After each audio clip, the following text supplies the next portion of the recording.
To receive testimony on the posture of the United States Army.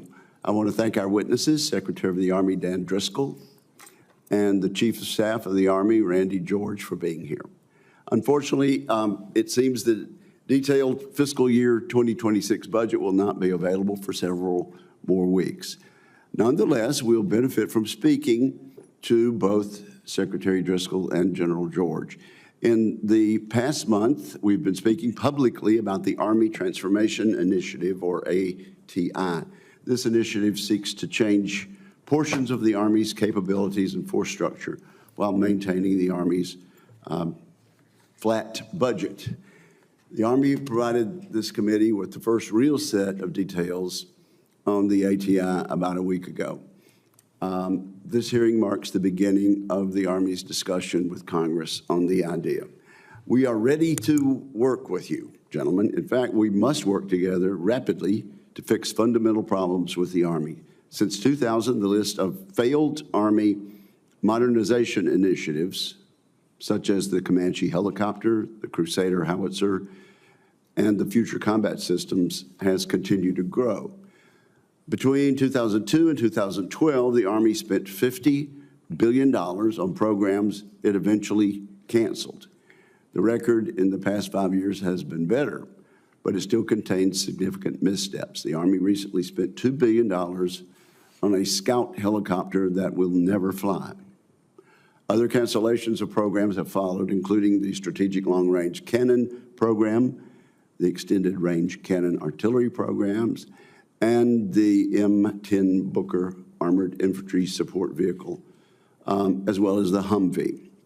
Fundamentally, the Army needs to decide how to adapt to the changing character of warfare and meet priority missions, particularly against China and Russia. Mr. Secretary, many ideas you propose in your transformation initiative and your budget will meet that mark. I think you'll find widespread support for increasing investments in long-range fires and air and missile defense, as you proposed. I would note, however, the lack of logistics investment in your plan, given the Army's central role in logistics in the Pacific. So perhaps we'll talk about that. Mr. Secretary, I think you'll find Congress a very willing partner when presented with convincing analysis that justifies investment changes. In particular, those changes should help American soldiers deter war and, if necessary, win in a convincing fashion.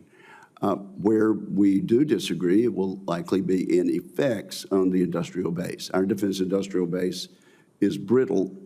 We cannot afford to let sites close, or we will lose the defense expertise of many skilled workers. We need investment strategies that recognize this. Our investment should provide stability and ensure the United States can maintain maximum competition. The Army cannot follow the divest to invest strategy that the Navy and Air Force have wanted to pursue. The United States faces too many threats today to leave gaps in capabilities.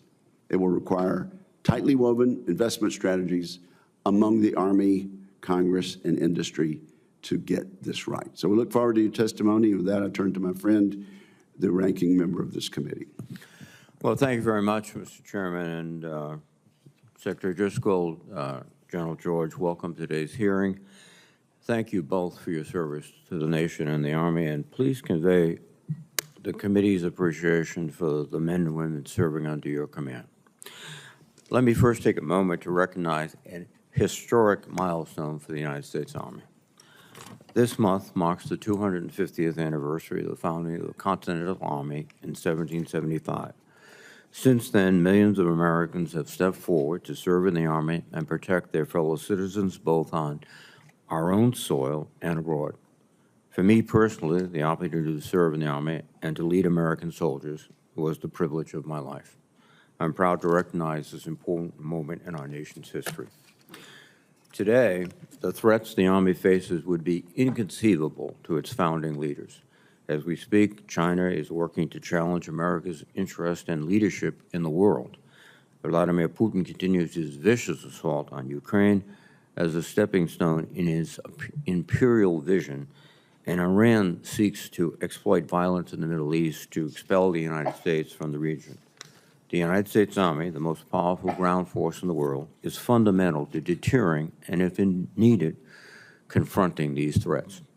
Secretary General George, last month you announced an ambitious plan called the Army Transformation Initiative. This initiative would, among other changes, reduce headquarters, consolidate commands, redirect funding, restructure infantry brigades, reduce procurement of ground vehicles and aviation systems. Now, I'm always open to considering new ways to improve efficiency and invest in the right technologies for the future. That has to be a constant imperative. However, I have questions about this initiative, including an analysis and rollout for the decision and the implementation plan. And gentlemen, I would ask that you discuss this plan in detail and explain your objectives to the committee. I would also note that it's difficult to fully discuss the Army's posture when we have yet to receive a budget request from the administration. This is quickly becoming the longest delayed budget submission in memory, and I urge the White House to deliver it quickly. To my understanding, in its fiscal year 2026 budget, the Department of Defense will request yet another flat budget for the Army. I'm concerned that we risk the Army's combat strength if we do not provide it with the resources it needs to continue full modernization. Secretary Driscoll, General George, I'm interested in hearing how the service is adjusting its operating concepts and force posture within these budget constraints. To that end, I'm very skeptical of the administration's deployment of more than 10,000 soldiers to the southern border, including elements of the 10th Mountain Division headquarters and a 4th Infantry Division Stryker Brigade, as well as the expansion of Army installations to create so-called national defense areas along the border. I'm also deeply concerned that Secretary Heg's Department of Homeland Security to activate more than 20,000 National Guard troops to carry out immigration enforcement operations deep within the country, and that nearly $1 billion is reportedly being diverted from barracks improvement activities to fund border operations to include border wall construction. Let me be clear, border security is a priority, and I voted for bills to harden our borders, tougher laws, and reform, but immigration enforcement is a mission that must be carried out by the Department of Homeland Security, not the Department of Defense. In my personal engagements with commanders at all levels, many of them have made clear that these border missions are deepening problems they're having with their training time, resources, and readiness. I'm aware that at least one brigade's combat training center rotation has been canceled to support this mission, and others are at risk. Secretary Driscoll, I'd like to know how you plan to ensure our soldiers' time, training, and capabilities are not needlessly wasted as the Army works hard to meet its existing demands. Ultimately, the Army's success depends on its soldiers and civilians. Over the past 2 years, the Army has made progress in recruiting activities and has enjoyed success with programs like the Future Soldier Preparatory Course. However, I am concerned that the administration efforts to limit who serves and in what roles they may serve could have a chilling effect on recruiting and retention. There is room in the Army for all qualified volunteers. This includes at the United States Military Academy, where recent efforts to stifle education and narrow the student body represents an assault on merit and inclusion. Indeed, contrary to many of the administration's claims, I would argue that the current American soldiers and West Point cadets are some of the finest who have ever served, and I'm interested in your thoughts on this issue. Finally, I've recently visited a number of Army posts, including in Germany, Korea, Guam, and throughout the continental United States. I've been impressed by the work our soldiers and Army civilians are doing to not only train and equip warfighters, but also to incorporate lessons and knowledge from our foreign partners, including the tens of thousands of Ukrainians who have conducted training in Grafenwehr. As Ukraine's recent and indeed revolutionary drone operation deep within Russia demonstrates, the future of combat and UAS warfare in particular is evolving at a breathtaking speed. The Ukrainian drone operations should serve as a clarion call for every commander at every level about how they plan to protect their forces and installations at home and abroad at all times.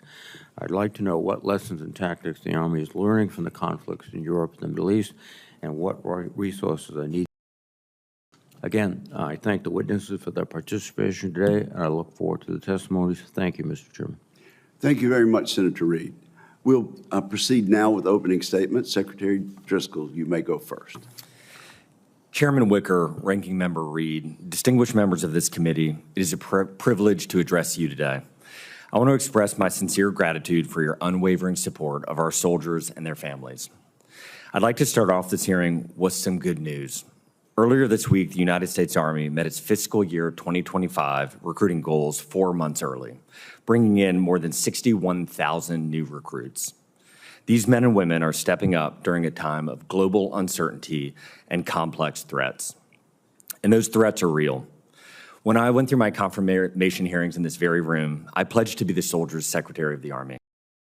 Commitment has guided our approach every step of the way.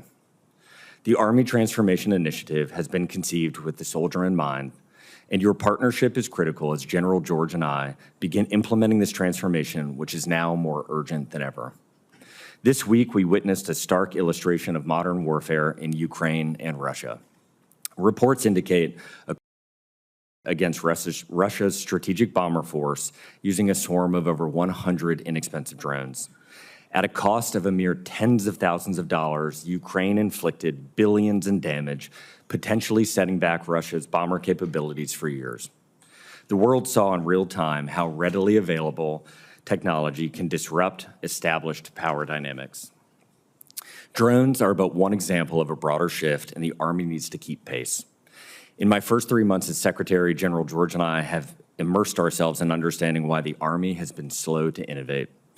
Our soldiers, I've met with them in Europe, along the southern border, and at installations across the United States. Their strength, dedication, and unwavering commitment to this nation are inspiring. We ask a great deal of them, and they consistently deliver. Nor is the ingenuity of American industry at fault. Our tech thrive, driven by the Army has become calcified,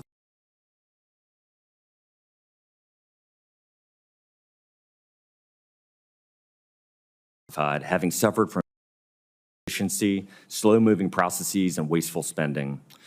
Program lobbyists and bureaucrats have overtaken the Army's ability to prioritize soldiers and warfighting. We must all work together to ensure the Army is ready to fight and win. The Army Transformation Initiative will make us into an Army that is lean, agile, and relentlessly focused on empowering its soldiers. An Army that embraces innovation, collaborates effectively with the private sector, and prioritizes warfighting readiness above all else. To achieve this vision, we must streamline our acquisitions process, reclaim our right to repair, and cultivate a culture that rewards innovation and calculated risk-taking. We must empower those closest to the fight to make the decisions. The Army Transformation Initiative is a first step to achieve this vision. But this transformation hinges on your support. We are asking this committee to empower us to make these changes while providing your constitutionally mandated oversight. We are asking for the flexibility to make decisions that keep pace with the rapid advancements in technology and the evolving nature of warfare. We are asking for this committee to work with us to maximize the value of every dollar appropriated to best support our soldiers. I ask this because it is my duty, both as the Secretary of the Army and as an American citizen, to ensure that every dollar that the Army receives contributes to defending this great nation of ours. I know we are all committed to our soldiers, to their success, and to providing them with the overwhelming advantage that they deserve. Thank you, and I welcome your questions. Thank you very much, Secretary Driscoll. General George, you're recognized. Thank you, Chairman. Chairman Wicker, Ranking Member Reed, distinguished members of the committee, thank you for the opportunity to talk with you today and take your questions. I want to start off by saying that I'm extremely proud of our Army. I'm proud of our troops that are out in the Indo-Pacific, on the southern border, in the Middle East, in Europe, and everything our Army has done over the past year to respond to wildfires, floods, and a bridge collapse. We have formations all around the world conducting missions and exercises and innovating with our partners and allies. When not deployed, our units are conducting tough, realistic training at their home stations and our combat training centers. Our Army is a professional team that remains focused on its warfighting mission, and young Americans want to be a part of it. This is evidenced by our strong recruiting numbers this year, and I would also add very strong retention numbers. Just a couple of days ago, as the Secretary mentioned, we've met our recruiting mission for the year, and we still have our most productive months ahead of us. And while I'm proud of our Army, I also know we have work to do. We know the world is changing. Commercial technology is rapidly evolving, especially AI and autonomous systems, and this is impacting the character of war. We understand that we must transform to stay ahead of our adversaries, and we need to get better by 2026 and 2027, not by 2030. Over the last year, using existing FY24 funding, some of our units transformed in contact, which means they experimented with changing how we train, fight, man, and equip while they were deployed or in training environments. This was a great proof of concept. It confirmed that our formations are capable of rapidly improving their lethality. One transformation in contact brigade in Europe was 300% more effective in lethal targeting in training. Transformation in contact taught us some valuable lessons about what our Army should be buying and how we should be buying it, and we are just getting started. We're going to make these changes we can at our level so that we can continue to dominate the modern battlefield. For instance, canceling programs that are obsolete are not what our warfighters need. Developing and adapting war-winning capabilities and buying modular, open architecture designs that can be iteratively updated. Cutting and consolidating headquarters. For instance, we're going to reduce GO structure, cut 1,000 positions from our own staff here in DC, and add in modern business systems that will make us more effective. And finally, we will power down authorities and funding so that commanders in our fighting formations have what they need to make their teams and their communities successful. What I've learned from being in this seat is that our job as leaders is to do what we can with the budget that we have. I've been talking about the need for agile funding for UAS, counter-UAS, and EW. We need flexibility in those areas and many more. Technology is changing too rapidly. We've got to be able to buy capabilities rather than specific programs so that we can always get our warfighters the best available tech and equipment for the fight. And this is where we could use your help. We are quickly approaching our Army's 250th birthday. This will defend has been our motto for 250 years, and I'm looking forward to celebrating our long legacy of duty. More importantly, our soldiers are ready today to defend our country, and we will do our part to ensure they have what they need to be successful in that enduring mission. And Chairman and Ranking Member, we look forward to taking your questions on how important the OIB is to us, how specifically we're going to transform, and what lessons we're learning from the conflicts today. Thank you for your support. Thank you, General, and thank you for mentioning the anniversary and birthday, which is quite significant for this nation and very personally significant to a number of members of this committee. So thank you very much. We're rolling out and did roll out some very specific information about the reconciliation bill in just the last day or two. This bill has been developed with hand and glove consultation with the administration and with our colleagues in the House of Representatives. It's one of the least controversial sections of the reconciliation bill. However, much of the funding in the Defense Reconciliation Bill, because the rules has to be unspecific and will technically be at the discretion of the Department of Defense, though we'll write recommendations for them. So I need a quick yes or no from each of you, particularly based on the fact that this has been written in consultation and with changes made to accommodate the administration. Do you commit, Mr. Secretary, first, to follow Congress's spending recommendations in the Defense Reconciliation Bill unequivocally? Yes. General George. Yes, sir. Thank you. And that's been the answer to by all of our witnesses. The organic industrial base, ammunition plants, depots, arsenals remain vital to sustaining combat operations. We've read, Mr. Secretary, in your ATI memo about potential closure of Pine Bluff Arsenal, Bluegrass Army Depot, Red River Army Depot. In light of the fact that we're going to be so focused on reindustrialization, I would caution that we be very careful about that. Are you planning to propose closing these 3 facilities, Mr. Secretary? Chairman, we are creating a plan to look at what we can do with them, with shifting work from them as one of the options. I think General George and I stand hand in hand with you, acknowledging that our organic industrial base is not sufficient for the threats today or in the future. I think spending is constrained as it should be. We owe that to the American taxpayer. We are working on plans that could use those facilities for other purposes, but if the funding does not come and it has to come from the rest of the budget, I think our current belief is that those dollars at our current budgeted level would be best suited somewhere else. Well, I hope we'll continue to have a meaningful dialogue there. As the body that's constitutionally charged with the power of the purse, and it may be that our need for reindustrialization will tie in quite well with actually continuing to utilize these. Now, you mentioned drones, and we sure have learned a lot in the last 5 or 6 days about small, inexpensive drones.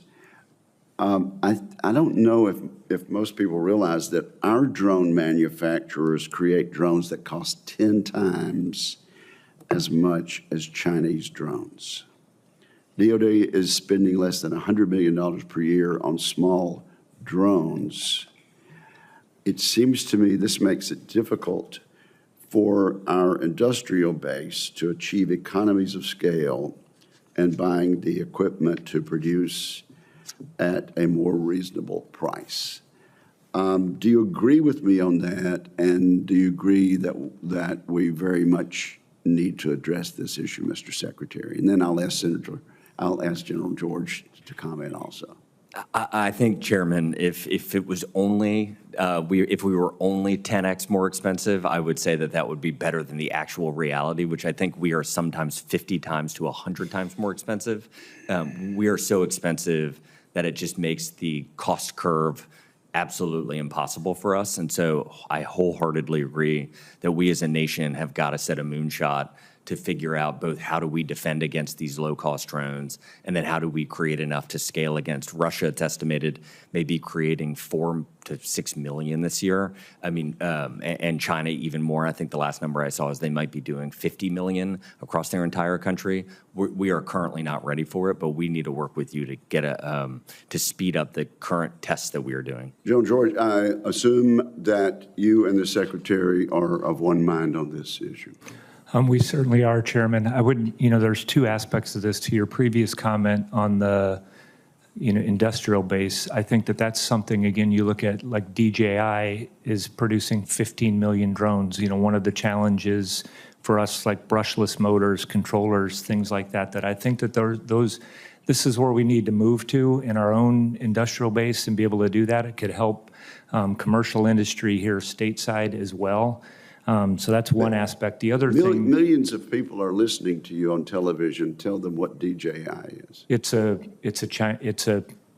PRC company that makes drones, 15 million drones. And again, we need the parts, and we could produce that here. And the second thing that I would add, Chairman, is that I think this is why it's important that we have that we buy in portfolios, the brigade capability portfolios. A program of record is, that we wouldn't buy the same drone was one that we've canceled, 25-year-old drones. We know that those are updating. And so we could, I think in UAS, counter UAS and EW, we need to have the flexibility. We can come over here. We certainly want the oversight and explain what systems we're buying. But this is an area that is rapidly transforming and adapting, and we need to be able to maintain pace with that and have the flexibility to do it. Thank you, sir. Senator Reed. Thank you very much, Mr. Chairman. Let me begin with a tragic incident that happened on January 29th of this year. 67 people were lost when a U.S. Army Black Hawk helicopter collided with a PSA airline flight 5342. Obviously, it was a tragic moment. In the intervening weeks and months, as investigations are ongoing, family members have expressed to me significant concerns by the lack of transparency and direct communication with the Army, specifically Army senior leaders. And Secretary Driscoll, does the Army commit to establish a direct communication with these families? I think it's fair and necessary. Senator, the incident on that day is a tragedy. Our hearts go out to the victims and their families. The Army is doing everything we can to learn from the incident to ensure that it never occurs again. There is obviously an investigation and lawsuits ongoing, and the best advice we've received from counsel to date is to let those play out, and so that's our current position, Senator. No, I understand that, but I think just reaching out in a very clearly non-substantive way, but in a compassionate way, that the Army understands their grief and we're doing all we can without obviously specifying, would be appropriate. You know, I do understand that the National Transportation Safety Board and the Army is conducting investigations, but General George, could you briefly describe the changes that you've already made to improve the safety in that zone? Yes, sir. I mean, I think, again, we've been cooperating fully with the National Transportation Safety Board and had our own folks in here. The biggest thing is the flight routes have completely changed, and that was a decision that was made that the route that was, I believe it's Route 4 that's past there, that is closed off. Immediately, we made adjustments, and I will, with people that are coming in right now, there's very, very few flights that come in and out of the Pentagon. I would tell you that, you know, we do, and you're aware of the mission. We still have a mission to do, so, you know, our formations need to continue to make sure that they're doing that. Right. But also that, you know, the changes that we've done with making sure that ADSB and that there's constant communication. So again, we're working very closely with the FAA, both locally and then nationally, to make sure that that we learn from this. And learning means changing, and that's what we're doing. No, I appreciate that, but again, I think on a human level, some contact with the families would be more than appropriate. Mr. Secretary, the New York Times recently reported that the Department of Homeland Security asked for over 20,000 National Guard forces to conduct interior immigration enforcement. Have you been asked to prepare for this requirement? We have. Immigration enforcement in the interior of the United States is unprecedented for the National Guard. And the scale of assistance that they're asking for is equally unprecedented. Diverting 20,000 guardsmen to this role, first of all, they're not trained for it. It'll necessarily pull those persons away from their jobs, their families. But more importantly, I think it's going to divert them from their more traditional role, disaster relief, supporting local emergencies. And we know that there's likely to be a very strenuous hurricane season, which I'm told begins on June 1st. From which states would the Army be pulling these troops?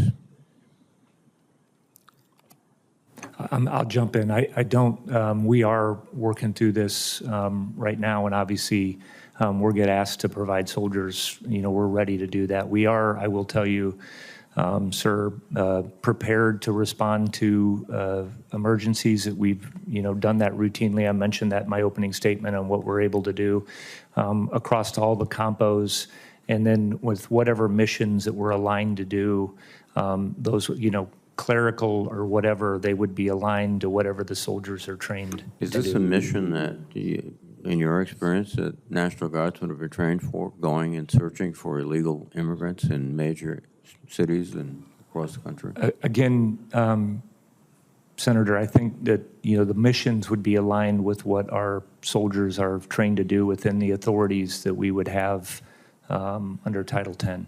Do we have a cost estimate yet of how much it would cost to deploy 20,000 National Guards?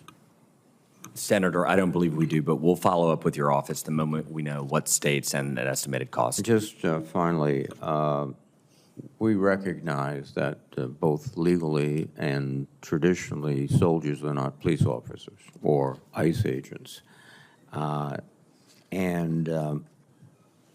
Much of what they do lies outside of this law enforcement environment.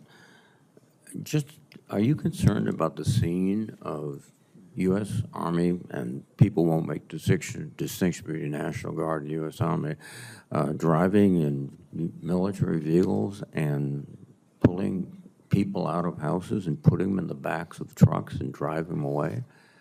I don't think that's the image the Army has strove for 250 years to create.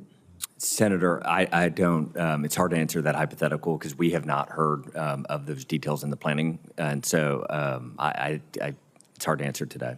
So if you were directed to begin to seize people, put them in trucks and drive them away, you would object because that is inconsistent with the Army of the United States? Again, Senator, it's hard to answer that hypothetical. We have no one has asked that question. Thank you, and thank you, Mr. Chairman, for the extra time. Thank you, Senator Reed. Senator Fisher. Thank you, Mr. Chairman. Secretary General, welcome. The Army was already undergoing significant changes prior to the April 30th letter from the Secretary of Defense. I understand that we've had some success in increasing experimentation and getting soldier feedback early in the acquisition process. This results in more intuitive capabilities, easier for soldiers to use. How does the Army Transformation Initiative build on the transformation in contact efforts so that technology can be delivered into the hands of the soldiers faster? Senator, Back that to Mr. Secretary. It is all built off transformation and contact, and all built in as many instances as humanly possible off what soldiers have actually told us. So if you look at what the most successful small, medium, and large businesses in America do, particularly if you looked at the venture capital-backed ones, what they would have is this concept called minimum viable product, which is this idea that if you have an idea, get a prototype as quickly as possible and get it to your end user. And what we have tried to do, and what the Army has done really well, I think, or I hope, is to get things we are testing into the hands of our soldiers as fast as possible. General George and I were with an autonomous software company that designs essentially the software for autonomous vehicles about a month and a half, 2 months ago at this point, and we saw what they had. We asked if they had ever put in an Army vehicle. They said no. We got them a vehicle 5 days later. 10 days later, they sent us a video fully automating our Humvee and our ISV. We got it in the hands of soldiers all within 3 or 4 weeks, and we're currently learning from that. And so that, to us, is how we will actually quickly innovate and change our Army to face today's threats. Will you tie in the command and control to that as well? Are you working with any specific private industry to be able to do that? Senator, we're working with a bunch of companies that are doing that. Again, you know, for all of this, I think what we're learning is we're going to have to pass data very rapidly. So, I mean, I think the network to us is foundational to everything we do. You know, if you're going to sense, you have to decide, and whatever you're going to do to act, the network is central to that. I wanted to just add on the lessons. I mean, besides just the equipment, for us, the biggest change is actually having developers that are right there with our soldiers to see what works. We're seeing what the battery life in a cold environment versus the humidity that's, you know, out there right now in the Pacific. So we're seeing those. We're changing how we're organized. We know you can be seen anywhere on this planet. How we're going to reorganize our formations, we're learning that. And how do we better train our soldiers to operate in EW environments? How do we better train FPV operators? All of that. And again, we have to constantly, that's where in the continuous transformation mode. Okay, thank you. We saw a long-range hypersonic weapons test in June and December of last year, and I was encouraged by the success of those tests. Do you still anticipate, Mr. Secretary and General, fielding that capability by the end of fiscal year 25? We do, and one of the things we're also excited about is we're testing a new version of it that is 1/10 the cost, and we think has even better attributes. And so it would be early to know whether it will work, but we're optimistic. In your written testimony, you highlight that the Army's mid-range capability system, it's been deployed in the Philippines since April, I think, of last year. Can you provide us with an update on that program and when you expect additional batteries to be fielded? Again, Senator, that's another thing. We're looking at a total of 5 batteries, and what we're also doing with that is same thing with continuous transformation. How do we make those systems smaller? How do we tie them in better? How do we make them so that they're more mobile? That's what we're working on. As you're testing these different capabilities, these new capabilities, do you have some of these businesses, you said they were alongside soldiers and being able to see the real-time effects. So as you're testing these things in real time, and you understand the field battle that you may be facing in the very near future, are you also soliciting not just comments from industry, but also to continue to solicit those comments from soldiers as well? And have you been able to make changes in any of these capabilities that you're currently testing? Yeah, we both wanted to push the trigger going, on yes. that one. We have done that. I get one of the things, for example, that soldiers said, "Hey, listen, it would be better to have an autonomous system or an optionally manned vehicle that could move around and could do those things. Hey, we need the command and control piece of this to be smaller and more mobile." And so we're making those changes, and we've had companies that have actually gone out, and this is about leveraging commercial industry to do this, that have made those vehicles and then brought them out to our formations, and we're testing them. And again, getting them to our soldiers is the most important thing we can do. Great, thank you. The chairman's going to gavel you out, Mr. Secretary. Thank you very much. Of course, witnesses can supplement their answers. Senator Shaheen. Thank you, Mr. Chairman. Mr. Secretary, General George, thank you both for being here. I want to follow up on Senator Reed's question about the role of the National Guard in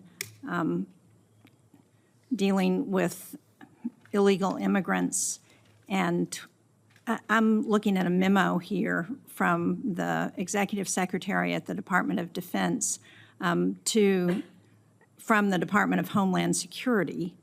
And one of the things they say in this memo is that they're asking the National Guard to up to 3,500 personnel to support field investigative units for high-priority fugitive cases, joint task force operations for absconder fugitive tracking, surveillance and canvassing missions, data analysis and call center support, and night operations and rural interdiction. That doesn't sound hypothetical to me, Mr. Secretary. That sounds like that is a direct request that has already been made to the Department of Defense, and I assume you might have seen it from the Department of Homeland Security to engage in those operations. It also says that the Army is not going to be, or the Department of Defense is not going to be reimbursed for those operations. So do you know who's going to pay for those and what account from the Department of Defense that those operations would come from? Senator, I don't know what account sitting here right now, but we can follow up with your office. Well, I would hope that first of all, I share Senator Reed's concerns about asking the National Guard to engage in those kinds of operations. As a former governor, I can tell you that I didn't want our National Guard going off to do something when we needed them at home in New Hampshire. But I would also be very concerned about who's paying for those. And the Department of Homeland Security, if they're going to engage in these operations, then they ought to be footing the bill, not asking the Department of Defense and the Army or anybody else in the National Guard to do that. So let me just register my grave concern, Mr. Chairman, about that. I want to go on to another topic at this point, and that is a lot of the discussion so far has been about the changing role of conflict and war. And one of the places where I think we're seeing those operations very dramatically is in the information warfare systems arena. And so I'm concerned about the Army's decision last year to reduce nearly 3,000 Special Operation Forces personnel. Most of those were from Military Information Support Operations, MISO, and this comes at a time when we're looking at expanded operations on the part of Russia, on the part of China, our adversaries. I sit on the Foreign Relations Committee. We had a hearing earlier this year that pointed out that China is spending over $1 billion a year on disinformation operations around the world. And so it feels to me like we're unilaterally disarming in this arena at a time when we should be engaging and thinking about how to do that. So I wonder, General George, from an operational perspective, does SOCOM have the ability to replace those positions, and how are you thinking about information warfare? First, on the information warfare, Senator, I completely agree with you. I mean, that is something, and I think rather than what we've been talking about looking at specific formations, we're also looking, we have a bunch of specialties that we have had around for 20 or 30 years. And like I think anybody does in the commercial sector, you have to make, you have to adapt and change and make sure that you're doing that. So the cuts were made, and this was, worked with U.S. Army Special Operations Command and SOCOM, were print media, leaflet drops, people that were doing those kinds of things. And I would argue that the world has changed, and what we should be doing, we should be focused on. In the meantime, we have grown cyber capability, and how we're going to do that, through technology, I think is important. And I think the other thing that we've learned is that we're going to have this kind of capability throughout our formation. It's less about headquarters. It's about having capabilities at echelon throughout all of our formations. We're all living, it's you're not going to give just a certain people a capability, because we're all going to have to operate on this very complex battlefield, and that's what we're looking at. So we just had a discussion about this. I'd love to come over and talk to you about this more in detail on what we're looking at and how we're going to embed this across our formation. I would very much enjoy seeing a plan for how that's going to be done, because I think that's one of the most serious disadvantages we have right now. Thank you, Mr. Chairman. Thank you very, very much. Senator Cotton. Gentlemen, welcome. I was at Fort Myer yesterday as the Old Guard recognized several persons as honorary members of the regiment for their critical work in getting the caisson platoon back up to limited operations, and also for their work at the Carter State Funeral, where the caisson platoon and its horses and horsemen so well represented the Army and the nation. And I want to thank you both for your work on getting the caisson platoon back in operation and on the path towards full operation very soon. Secretary Driscoll, I want to turn to the munitions crisis that our nation faces. President Trump recently said we need to take a long, hard look at defense procurement and our defense industrial base, because it's been withering down to nothing. Given all the money we spend on the Pentagon, it's unacceptable that we would ever run out of ammunition or be unable to quickly produce the weapons we need. You also acknowledged our munitions crisis at your confirmation hearing. You said one of the greatest problems facing our time is getting our munitions and getting our magazines back up to where they need to be. I assume 3 months on to the job, you still believe that addressing the nation's munitions crisis is vital if we are to deter and, if necessary, fight and win a war against China? Absolutely, Senator, and I would even update and say it is, after 100 days of seeing it, it is worse than I thought at my confirmation hearing. Thank you. So do I, and most members of the committee. That's one reason why I was pleased to see that the Army Transformation Initiative focuses on arsenals, ammunition plants, and depots, your organic industrial base.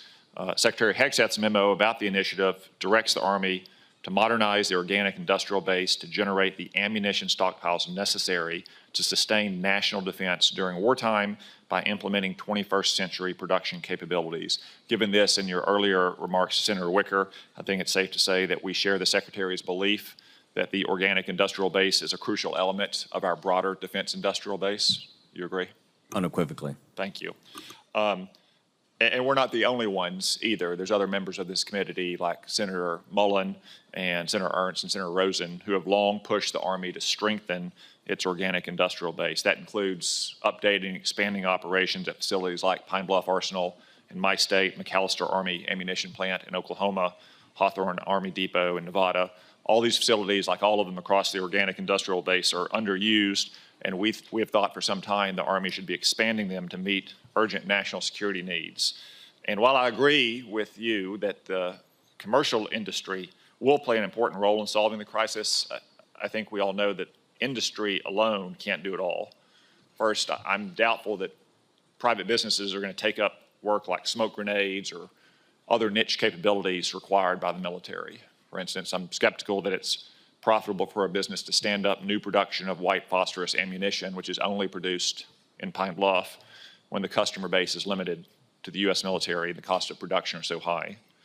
Just some rough back-of-the-envelope calculations I've made suggest it would cost around $500 million to replicate that capacity. And second, I think we've also learned pretty definitively over the last 3 years of the Ukraine war that our commercial industrial base, while vital, simply doesn't have the capacity to produce all the munitions that our nation needs and that our allies need, much less what we would need in a major conflict. So I think expanding munitions production, especially for necessary materials like nitrocellulose and RDX that are currently choke points in the munitions supply chain, will require us to leverage the inherent advantages of the facilities that you own, that the Army owns, those organic industrial-based facilities like Pine Bluff Arsenal. All these places have highly trained workforces. They've already gone through onerous environmental permitting. They can handle munitions. They have the infrastructure that would only be replicated at a very high cost over many periods of years. Standing up munitions factories from scratch would cost millions and millions of dollars, while expanding operations at these existing facilities that we already own is much less costly and more efficient. And given that, can you commit to all of us, as the chairman suggested, that we work together to create a plan to expand and modernize the Army's organic base, including facilities like Pine Bluff Arsenal? Senator, we absolutely want to work with this committee, and this is not intended to be a cop-out answer. As we look at our budget, one of the fundamental problems that we have is our military construction costs, and I'll do a parallel and then bring it right back, are 68.5% more expensive than if we just built something right on the other side of our fence line. And a lot of that is statutorily driven. There are some inefficiencies from government doing it, but generally speaking, there are so many constraints on us that when we try to work within our budget to expand our munitions supplies and we look at the math oftentimes says we're too expensive for ourselves. So in the limited resource world that we live in, when we try to do these trade-offs, it's hard to justify. But working with this committee to try to streamline a lot of that, allocate additional resources, we are wholeheartedly in agreement that it is one of the most critical things for our country. Thank you. I think we will want to examine the math, and we'll want to work together to find a path where we can meet the nation's munitions needs, some of which will come, no doubt, from expanded private production, but some of which is going to have to come from our organic industrial base. Thank you. Mr. Secretary, we also might want to work with you on alleviating some of the constraints you referred to that you mentioned make it more expensive to work with the existing facilities. Thank you very much. Senator Hirono. Thank you both for being here. I would like to join Senators Reid and Shaheen for once again raising our concerns about the deployment of 10,000 soldiers to the southern border and the use of 20,000 National Guardsmen to engage in immigration enforcement. We've raised these concerns, as I said before, about using soldiers to do things that are not in the mission of the DOD. These are raised at your nomination hearings, Mr. Secretary. Can you commit to not supporting our request to use National Guards people for core law enforcement functions such as arrests and detentions? Senator, I can commit to not using our National Guard for any unlawful use. And just to reiterate, I have not heard of one single request that makes me believe any current plan is something that they are not legally able to do. So that's the operative word, the conditioning word, that you would not do anything that would be unlawful. And if the president says this is what he wants, in his view, whatever he does is lawful. So this is a legitimate concern that we have, because the president has his priorities, and those priorities are to round up a lot of people, in many instances, I would say, illegally raising those kinds of questions. So it is a legitimate question for you, Mr. Secretary, that you commit to not allowing the use of National Guards for law enforcement purposes. So I put that question to you out there. Secretary, it is very appropriate that the Indo-Pacific AOR is a focus of our national security. And one of the negotiations, critical negotiations that are occurring right now, has to do with the training areas that the Army uses in Hawaii, including Pohakaloa, which is some 22,000 acres, some of it leased, critical portions of it leased from the state. And these lease negotiations have got to be completed successfully. Otherwise, these training areas expires in 2029, right around the corner. And these lands are crucial to maintaining military readiness in the Indo-Pacific, but also hold cultural significance for the Native Hawaiian community, a very important community. Will you commit to working closely in good faith with state officials, the community, and the Hawaii congressional delegation on this critical negotiation matter? Absolutely, Senator. And just on behalf of the Army, the Hawaiian community, we speak to soldiers who had just redeployed from that area, and they always say how well they're treated and how well they're cared for. And so we are grateful for them taking care of our soldiers. These negotiations are so critical that you know that there is a special person who's been appointed to facilitate these negotiations. General George, I applaud the Army's focus on innovative sustainment solutions like 3D printing to quickly and cost-effectively address long lead times for parts and delays in production. And you noted in your testimony that there was a delay of 1 year for a part that was going to cost only $20 from the private sector, and your material command 3D people just printed this part for 16 cents, something like that. So this is the kind of innovative and creative solutions that I very much applaud. So I secured a provision in last year's NDAA which directs the establishment of an advanced manufacturing facility in Hawaii to support all of the services. So is this something that you are supporting, General? We are certainly supporting advanced manufacturing, 3D printing, making sure that we have it at, not just the large production facilities, but having it from top to bottom. That would start with like Rock Island, what we do, and there's commercial industries that are using that. We just tested it at Project Convergence out in the Pacific. I think a big piece of that too is giving our ability, because we normally do that under battle damage assessment and repair, is the right to repair, and that was a big part of what we had in Army Transformation Initiative as well. I know Secretary. Thank you. So since you raised the example of what can be done if we had this kind of capability, I hope that you will prioritize our ability to do that. Thank you, Mr. Chairman. Thank you very much. Senator Ernst. Yes, thank you, Mr. Chair, and thank you, gentlemen, for being here today, Secretary Driscoll and General George. I'm always inspired by your willingness to move our great Army forward. So thank you for that. And I just want to take a brief moment and address some of the concerns as well that have been expressed by my colleagues about the utilization of the National Guard. And having been a longtime National Guard member, I say the more that we can use our soldiers in jobs that are appropriate for our soldiers, I say go for it. My soldiers always looked for those opportunities to volunteer to serve in those types of capacities. So whether they're working in logistics opportunities, they're fueling vehicles, they're repairing vehicles, if they are a transportation soldier, they're a transporter, they want to be able to drive, you know, whatever it happens to be, we can always further their skills by having those types of mobilizations. We also just saw mobilization of 1,800 Iowa Army National Guardsmen. They are going overseas. It is a different type of mission than what we would see here in the United States, but we want to wish them Godspeed. We had a number of send-offs over the course of this past week. And just talking about transformation, I want to continue on with that theme.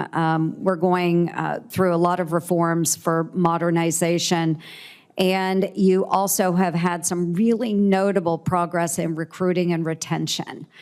So, General George, if I could start with you, we're only midway through the year, and you've already met the Army's recruiting mission, or their goals. So can you talk to us a little bit about how that has been possible, and what you see as the motivating factor right now for young men and women deciding to serve in our great United States Army? I think I would love to give my Ranger buddy here an opportunity to jump in on that one too. I think it starts with leadership. It has been picking the right recruiters. Our recruiters are doing great. We're trying to give them also the right technology. One example is using something right off the shelf so that people aren't filling out, which you're very familiar with, hundreds of forms, that it's down to something that's very simple so that our recruiters can get out there and talk about the Army.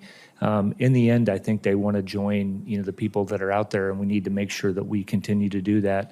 They want to join a team that has a great mission and a great purpose, and, I think it's a great start for their life, and I think that that's the biggest thing, and we need to continue to get after that. Agreed. Thank you. Secretary. Senator, I was going to say one of the ways we look at retention and recruiting is as a trailing and a leading indicator of the health of the Army. And so on the leading indicator side, do young people want to come join an organization that is returning to its lethality roots? It's pushing for excellence. Do they want that? And very excitingly, 8 months into our 12-month goal, we hit the annual goal. On the retention side, those are the soldiers that are every single day seeing, is their leadership, are their senators, is the bureaucracy delivering to them what they need to stay in?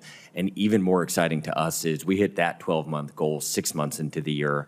And so we think of these as very good indicators that the Army's in a healthy spot with our humans. It's really, really astounding. And I appreciate the remarkable work that you both have done. Now, I did introduce the SERVE Act, and that will improve the connection between service opportunities and local communities. And I'm really, really excited about the opportunity to get that passed this year. Again, going back to the Army transformation, I really do support the initiative and its efforts to redirect resources toward emerging capabilities like the counter UAS, electronic warfare, air defense. We saw what happened in Russia with the Ukrainian drone attack. Really sobering reminder on how modern warfare is changing and how we need to adapt. So we're seeing the right kind of change within the Army. So again, kudos to you. We've got a bottom-up transformation. We've got experimentation and contact and smart divestments. So thank you for being willing to take some of those hard challenges on. You're making those hard choices. You're cutting positions and you're reinvesting in our operational needs. And again, I know how tough that is. But Secretary Driscoll, how is the Army adapting its training and talent management to support these more technical kinds of units and our operational needs? So to training, one of the most, and just to reinforce the bottom-up concept, I was down at Fort Jackson a couple weeks ago, which is where I did basic training 18 years ago. And you do these lanes 5 weeks into the course. So these are soldiers who've been in the United States Army for 5 weeks. And what their drill sergeants had done is they had gotten drones to film them in the lanes, and then in their after-action review, they would actually look and see, what do I look like from a drone's view? But then this is the part that's so remarkable to me. Each time they iterated, so each time a drill sergeant took soldiers through this event, they learned something from these soldiers who were 5 weeks in, and those learnings have trickled up from Fort Jackson, South Carolina, the Pentagon, and have actually changed some of the ways that we are telling people to engage with drones, which is just absolutely remarkable. That's amazing. Thank you very much, gentlemen. Thank you, Mr. Chair. Thank you, Senator Ernst. Senator Kane. Thank you, Mr. Chair, and thanks to our witnesses for your service. Happy birthday to the Army family. I look forward to celebrating at Fort Gregg Adams a week from tomorrow in the Petersburg area near where I live. I'm looking forward to that. Secretary Driscoll, you were here for your confirmation hearing on January 30, and I was not in a good mood that day, and it didn't have anything to do with you. The night before, I had been alerted about the crash at Reagan National, 67 lives lost earlier that morning. I had gone out to the scene to interact with the Secretary of Transportation and airport officials. We know a lot more today than we knew then. The NTSB did an interim report that they released in March, and they frankly pointed out a lot of flaws. There were flaws on the Army side in terms of some of the broadcasting equipment on the Black Hawk not being turned on during that flight, and problems with some of the routes, particularly in the congested airspace. There were serious problems on the air traffic control side. There was a real shortage of folks in the tower that day. Normally there would be one person handling the incoming jets and somebody else dealing with the helos. One person was doing both of those jobs when that crash occurred. Major problems with the FAA. In the decade before this crash, there had been hundreds of near misses between helos and passenger jets logged into the FAA, but the FAA had apparently done nothing with that information to try to solve or prevent an accident of the kind that occurred. And we got to be honest, Congress has not helped this situation either. Shortly before that crash, months before that crash, Congress voted to add more flights into an over-congested airport over the significant objections of the Metropolitan Washington Airports Authority, which is appointed by Congress to run these airports. And they had told us, this is a disaster waiting to happen. Please don't add more flights in. Congress chose to do so anyway. And it's my hope that we will have learned the lesson and not repeat that. The interim report in March of the NTSB is going to be followed up by a final report, or at least a more comprehensive report, we think, at the end of the month of July. But I just want to reflect back on you. The 67 families, the memory of the 67 and their families, they're looking for answers. And when they watch a hearing and they hear a question about it, as was directed by Senator Reid, and the answer is, you know, there's an investigation ongoing and there's litigation, I'm going to tell you what they hear. What they hear when they hear that answer is minimizing liability is more important than our suffering. Minimizing liability is more important than making sure this doesn't happen again to other families. I've done a lot of disaster response as a mayor and governor, and I've had a lot of lawyers tell me, well, you can't really give answers because if you do, you know, somebody might file a lawsuit against you. We owe it to the memory of the 67 and to their families for them to be completely confident that we are overturning every last stone and making every last fix to minimize the chance this will ever happen again. And right now, I will say I've interacted with the families a lot, and I'll echo what Senator Reid said. they frankly feel that American Airlines has been pretty solicitous towards them. They feel like the Commerce Committee in the Senate has been pretty solicitous towards them. They don't really feel like the Army has been solicitous towards them, have really sat down and heard their questions. And there's some that maybe can't be answered because the investigation is not yet complete, but they don't really feel that they're being listened to. And I think that's an important thing that I would just put to you, that, I think you have taken steps. I've met with the Army as recently as yesterday to talk about steps that have been taken with respect to new protocols about having the ASB system generally turned on, and if it's not going to be turned on, there's kind of an important protocol you go through to make sure that you can have that turned off for sensitive missions without jeopardizing others. You've made some positive changes. You've made changes to the helicopter rounds in the area, this national capital region. That's really important. But I don't necessarily think some of the public is aware of the changes that have been made. There was a recent incident in early May where a helo passenger jet interaction caused the air traffic tower to ask the jets to do a go-around because of a helo that was landing at the Pentagon. That's not necessarily a bad thing. That was out of an abundance of caution, but when things like that get reported in the paper, and I frankly think there was some of the reporting was a little bit inaccurate, when they get reported in the paper, it's not to our benefit. So what I would encourage you to do, share to the greatest degree possible with the families and with the public what the Army has already done, because I think you've taken some positive steps. And then just try to maintain as close a dialogue as you can, not only with the families of the 3 Army aviators who died, but with the families of the 64 who lost lives on the passenger jet that day. Thank you. I yield back. Thank you, Senator Kane. Senator Budd. Thank you, Mr. Chairman, and thank you both for being here today. Secretary Driscoll, it's great to see you again. Thanks for being in North Carolina in a very patriotic event with your family and supporting the Army in North Carolina. So I want to bring up something that you said yesterday during the testimony with the House Armed Services Committee. And then I've heard it referenced a little bit this morning in your opening comments and in your response to Senator Ernst's question. You mentioned about learning from overflights with drones and the training at Fort Jackson. I think that's excellent, so thank you for sharing that. We've all seen the stories coming out from Russia, how the Ukrainians have yet again showed boldness and initiative in Operation Spiderweb.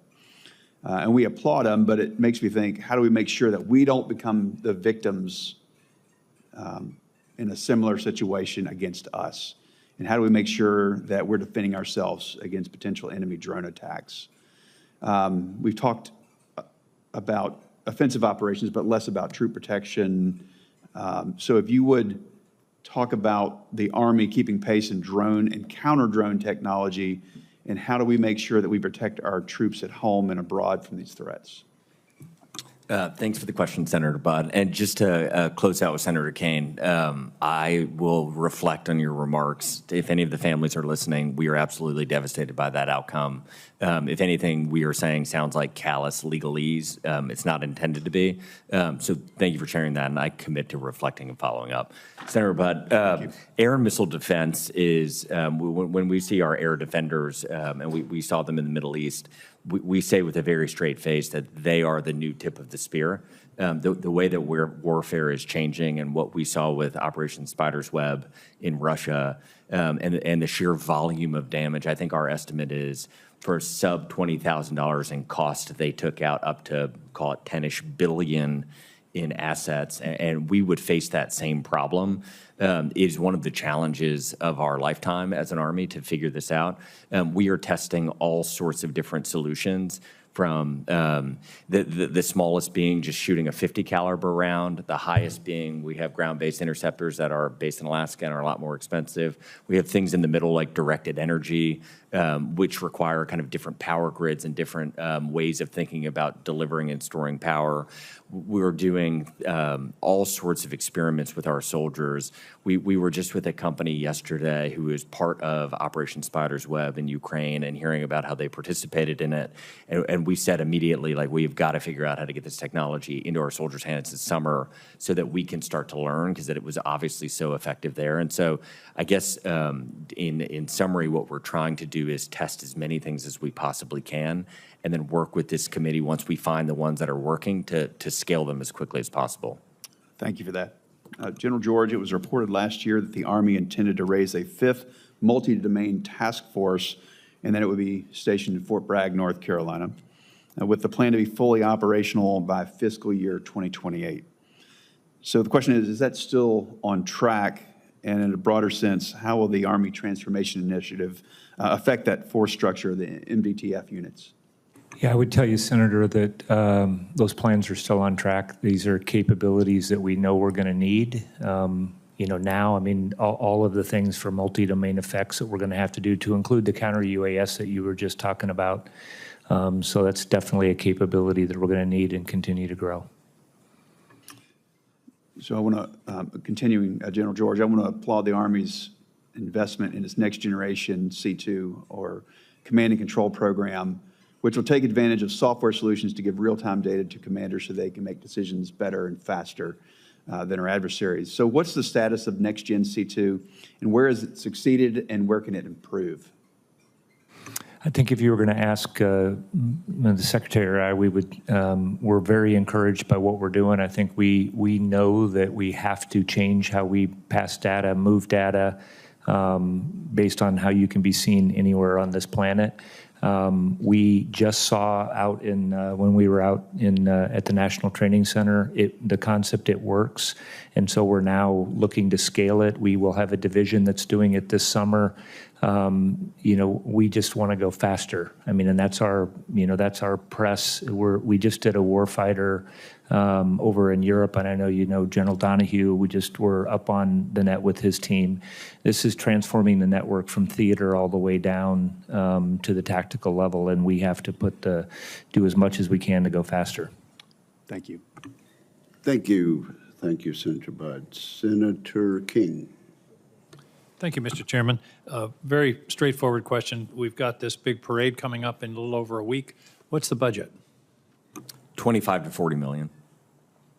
That's a pretty rough estimate for something that's going to happen in less than 10 days. That's as close as you can give us here today? We have a bucket set aside, Senator, for any contingencies or damage that we cause. We are aspiring to zero, but we have already budgeted in case we have to reimburse anyone. So a minimum of 25 million and somewhere around 40 is the upward estimate? Yes, sir. Thank you. In October of 2023, a tragic event occurred in Maine where an Army reservist killed 18 people in a matter of minutes. Subsequent to that, it was determined that he had substantial brain injury, most likely caused, he was a trainer in munitions, by blast overpressure and continued exposure. There was a lot of activity at the time in the Army and in the Pentagon generally on this issue of blast overpressure, mental health, baselining, and I just want to be sure, are you aware of that work? And I just want to be sure it isn't lost in the transition from one administration to the other. This is a very serious problem. It turns out that this one case in Maine was kind of a notorious one, but this is something that's throughout the armed services, particularly in the Army. General, do you want to address that? Are we staying after this issue? We're staying after that. It was probably about 3 weeks ago that we had the team up to talk about that. So, and operators, and we're using one of our very specialized units that do a lot of these very high-end kind of training. It's, right now we have implemented the neurological testing, so people going on and doing that. You're doing a baseline. And that's the baseline, but also we are, changing, again, it's how you train as well. And you kind of alluded to that is, do you need the level of explosives when you're doing certain kind of training? How can you reduce that? We're looking at equipment. How do we change, for example, the Kevlar may be very helpful against, bullets coming at you, but it does other things when you have concussive events. And so how do we change that? So I probably once a quarter I will have discussions on this, and these are ongoing with what we're doing. So we're continuing on that. Good. And Senator, I can just echo, this does come up often, and we are trying to look at our training where obviously we're choosing to expose soldiers to things and make sure that it is worth the risk. I appreciate that, and what all the right work has been done at the fairly high level. I just want to be sure it gets down to the ground in terms of day-to-day activity, that it's not just reports in the Pentagon, but that it's direct changes in the way equipment and training and those things, because as I say, it turns out to be a widespread problem and something we need to address. I appreciate your updates. Mr. Secretary, my understanding is the Army Transformation Initiative has recommended reducing civilian workforce in the Army by 23,000 people. My question is, where did that number come from?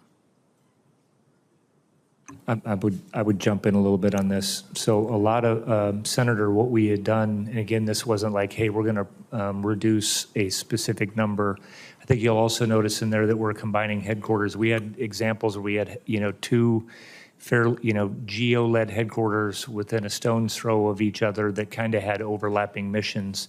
So what we are doing is looking at how we can, we're going to reduce our business systems. I think I mentioned that up front. We have a lot of old business systems and programs that we don't need, and that can be done with data. I have a smart board that's in my office where I can get most of this data. So that basically from top to bottom is what we're looking at. I do think that there are additional areas where we can, find more efficiencies. Our goal is to fill our formations. So you've examined the structure and come to that number. You didn't start with a percentage or a number to work toward? Is that what your Correct, testimony Senator. It was not driven, not arbitrary, but it was not driven downward. It was where we thought there were redundancies. And then a lot of the cuts we reference in ATI are, to General George's point, the intent is when soldiers enlist, they don't want to sit in the Pentagon pushing paperwork. That headquarters function has grown and bloated, and it's our own fault. We are trying to push them back out to the formation. Strikes me as a large cut. And I think it has to be weighted. It's about 1% of the Army budget for those 23,000 people.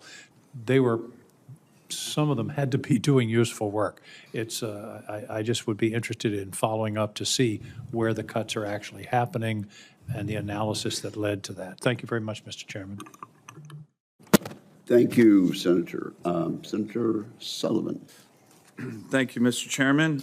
Gentlemen, thank you for your testimony and your continued exceptional service to our great nation. Mr. Secretary, thank you for your Alaska visit. You made your commitment to me clear, and you followed through on it very quickly in your tenure. I appreciate that. I was just back home for the last 10 days and hosted the chairman of the Joint Chiefs, General Kane, and we had a good opportunity to meet with the 11th Airborne soldiers, who are really impressive. I want to get your impressions on your visit, and then I wanted to ask on the Army Transformation Initiative. General, thanks for coming into my office last week or 2 weeks ago to give an update. I want to get a sense of how the 11th Airborne Division will be impacted by that, particularly on two issues: the merging of the headquarters that may affect it, Fort Wainwright and J-Bear. We still want that to be a warfighting headquarters. I know you do too. It's been an admin headquarters for many years. I love the idea of the 11th Airborne now being the competitor to the 82nd Airborne. I know the 82nd Airborne has a storied history. So does the 11th Airborne, by the way, in World War II. A lot of people don't know that. But it's always good to have that good internal competition just for the 82nd Airborne folks watching. I do think the 11th Airborne is maybe not only catching you, but surpassing you, particularly on Arctic Ops. Maybe you guys can comment on that as well. But your impressions, Army Transformation Initiative, and then also the issue of the 11th Airborne's aviation assets necessary to complete that transformation from a Stryker brigade to a air assault unit up in Fairbanks. Want to make sure they're getting the proper helo assets, and what's your vision on that? So there's a lot of questions, but mainly your impressions to both of you on your Alaska trip. I think you guys are doing a great job up there. I think the morale's high. That's a unit that knows what it's all about now, which I think for a long time maybe it hadn't. And as you know, that purpose is important. As somebody who was stationed at Fort Drum, New York, with the 10th Mountain Division, I think. By the way, where there's no mountains. I think I mentioned this in my hearing that you get there and there are no Jack, mountains there. And contrasting that with Alaska and the training at Black Rapids, I mean, it is remarkable what soldiers are out there doing.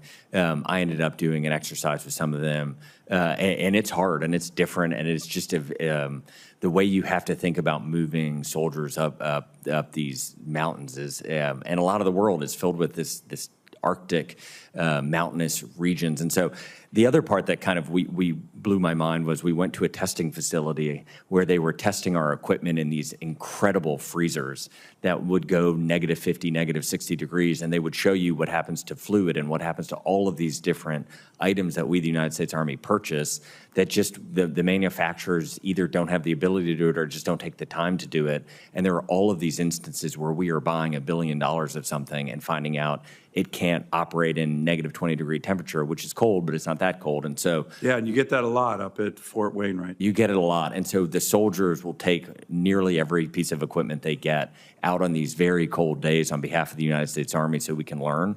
And we have learned a lot, and it has changed how we procure things. We try to get it to them earlier in the process so they can tell us if it works in those conditions. So on the helo assets in the headquarters, in terms of Army transformation, I know, General, you mentioned to me you didn't think that was going to impact the ops and size of the units up at the 11th Airborne, but can you unpack a little bit of that right now?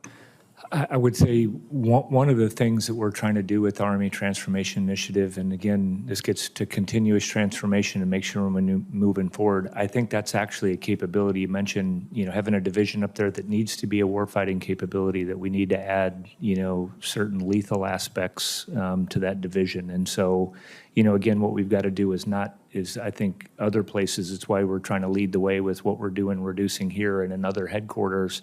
This is exactly the kind of capability that we need to grow. And because of 11th Airborne, I think I've told you there, if you can operate when it's 40 and 50 below, those troopers have proved that they can go anywhere. They're just physically tough folks that can do things, and we want to invest in that Arctic capability up in Alaska. By the way, that came up a lot in our discussions with General Kane.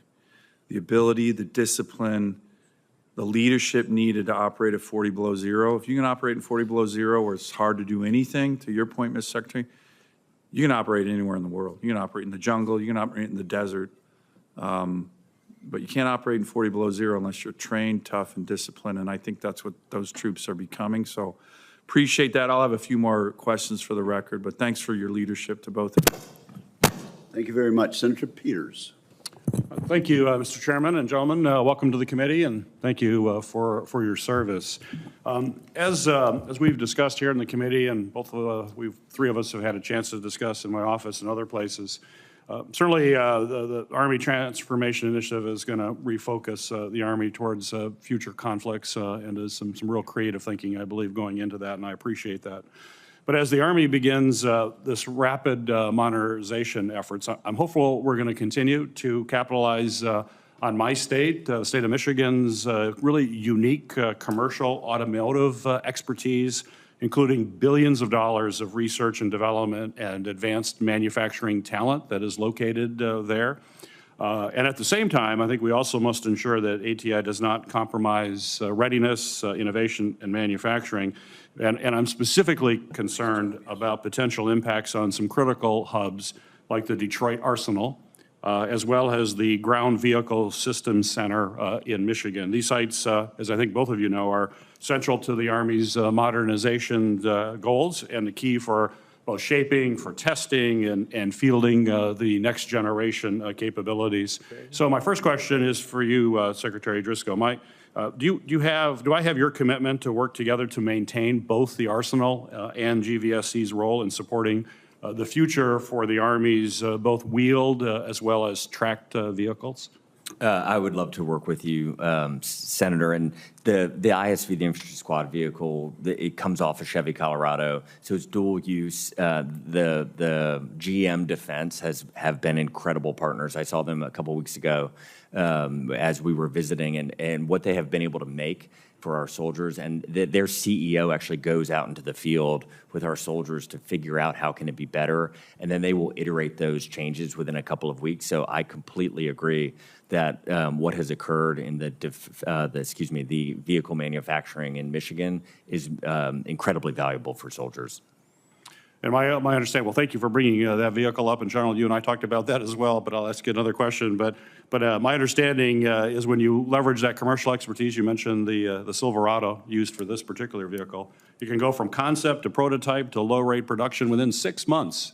That doesn't happen very often in the procurement process. And that's my question for you, General George. Can you speak to how the Army is going to continue to leverage Michigan's automotive manufacturing and R&D efforts and kind of build on what Secretary Driscoll told us? Certainly, Senator. I think this gets back to what we're looking at for our all across acquisitions. And we do have, Detroit Arsenal is important to us. But what's really important is our access to adopt and modify technology that's coming from the commercial sector. That's been, really important to us. And what GM and Ford and those companies spend on R&D and what they're doing with autonomous systems, in certain ways, what we're looking at is how do we restructure to make sure that we are taking advantage of that and not trying to build our own systems. We can't compete with what those two amazing companies can do up there. So what specifically do we need to do? And that's been our focus. And we've talked to a lot of the companies that are up there and will continue. So that will continue to be important to us. I think we need to adapt a little bit how we're doing that to take full advantage of what the commercial sector in Detroit offers us. Great. Well, thank you for both of you for that answer. General George, exercises like Northern Strike in northern Michigan strengthen our ability to work with our allies and deter potential conflicts. Northern Strike currently brings over 6,300 participants from across the U.S. as well as our international partners to Michigan's National All-Domain Warfighting Center. It's the largest training area east of the Mississippi. And both Admiral Paparo and the African Command Commander General Langley have praised Northern Strike for its strategic value as well as its importance to joint force readiness. So my question for you, sir, is do you support training exercises for increased interoperability with our partners, including multinational joint training exercises like Northern Strike? And will you also commit to working with me to expand both active and reserve components that will operate and train at Northern Strike? Absolutely, Senator. I think and I've been up to Northern Strike, and I think it's very unique. I've been really proud of what the TAG and the Guard has done up there to make that a great training opportunity. And I think we're looking everywhere. One of the things we need to do is expand our capability to operate drones, operate in the electromagnetic environment, countering drones. So all of that, using those kind of spaces to do that will be critically important to us today and in the future. And Senator, I think my office is coordinating with yours, but I am actually going up there this year, I think with you and your colleagues. So I look forward to seeing Northern Strike with you. Well, I appreciate that. I look forward to that, and you'll be impressed like the General has been, I'm sure. So we'll welcome you there. Thank you, Mr. Chairman. Thank you. Senator Tuberville. Oh, thank you. Good morning. Good morning, gentlemen. Congratulations on your recruiting. I know how hard that is in my former profession, getting the right people. General, are we keeping our qualifications, discipline, values, physical requirements when we recruit these people? I definitely think we are, Senator. And, one of the things that we have been having discussions is how we're raising our standards because of what what we're having coming in and doing that. And so we've had fewer at the Future Soldier Prep course. We're going to keep that as an option. We do have times where we have some really brilliant soldiers out there that maybe need to spend a couple of weeks getting in a little bit better shape to join our formation, and that's what that's for, but really pleased with the path that we're on. As long as we're putting them through that and they can handle it. Yep. Again, I've been through that before. A lot of people need to get in better shape. In Secretary Hetz's memo directing the Army Transformation Initiative, it states that the Army will begin enabling AI-driven command control by 2027. Secretary Driscoll, how will the Army be using artificial intelligence to help decision-making? Senator, we think of the Army as kind of two discrete functions when General George and I talk about it. One is like a large enterprise business that moves people and things across the country and the world. The other is hopefully an incredibly lethal killing machine and warfighting machine. And so I think AI and generative AI will meaningfully impact both spaces. The first thing we're working on is creating a data layer that basically allows for our people and our things and our sensors to all communicate in near real time. On the warfighting function, once you can have that occur, you can layer in generative AI for things like fires targeting. For air and missile defense, it's incredibly valuable.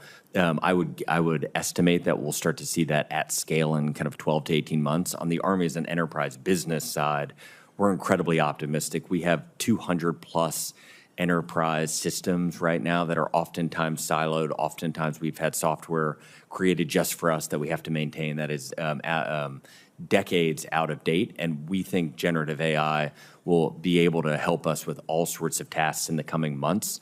I'm excited to announce or just give credit to the recruiting team. They've onboarded to a very common CRM, customer relationship management tool called Salesforce.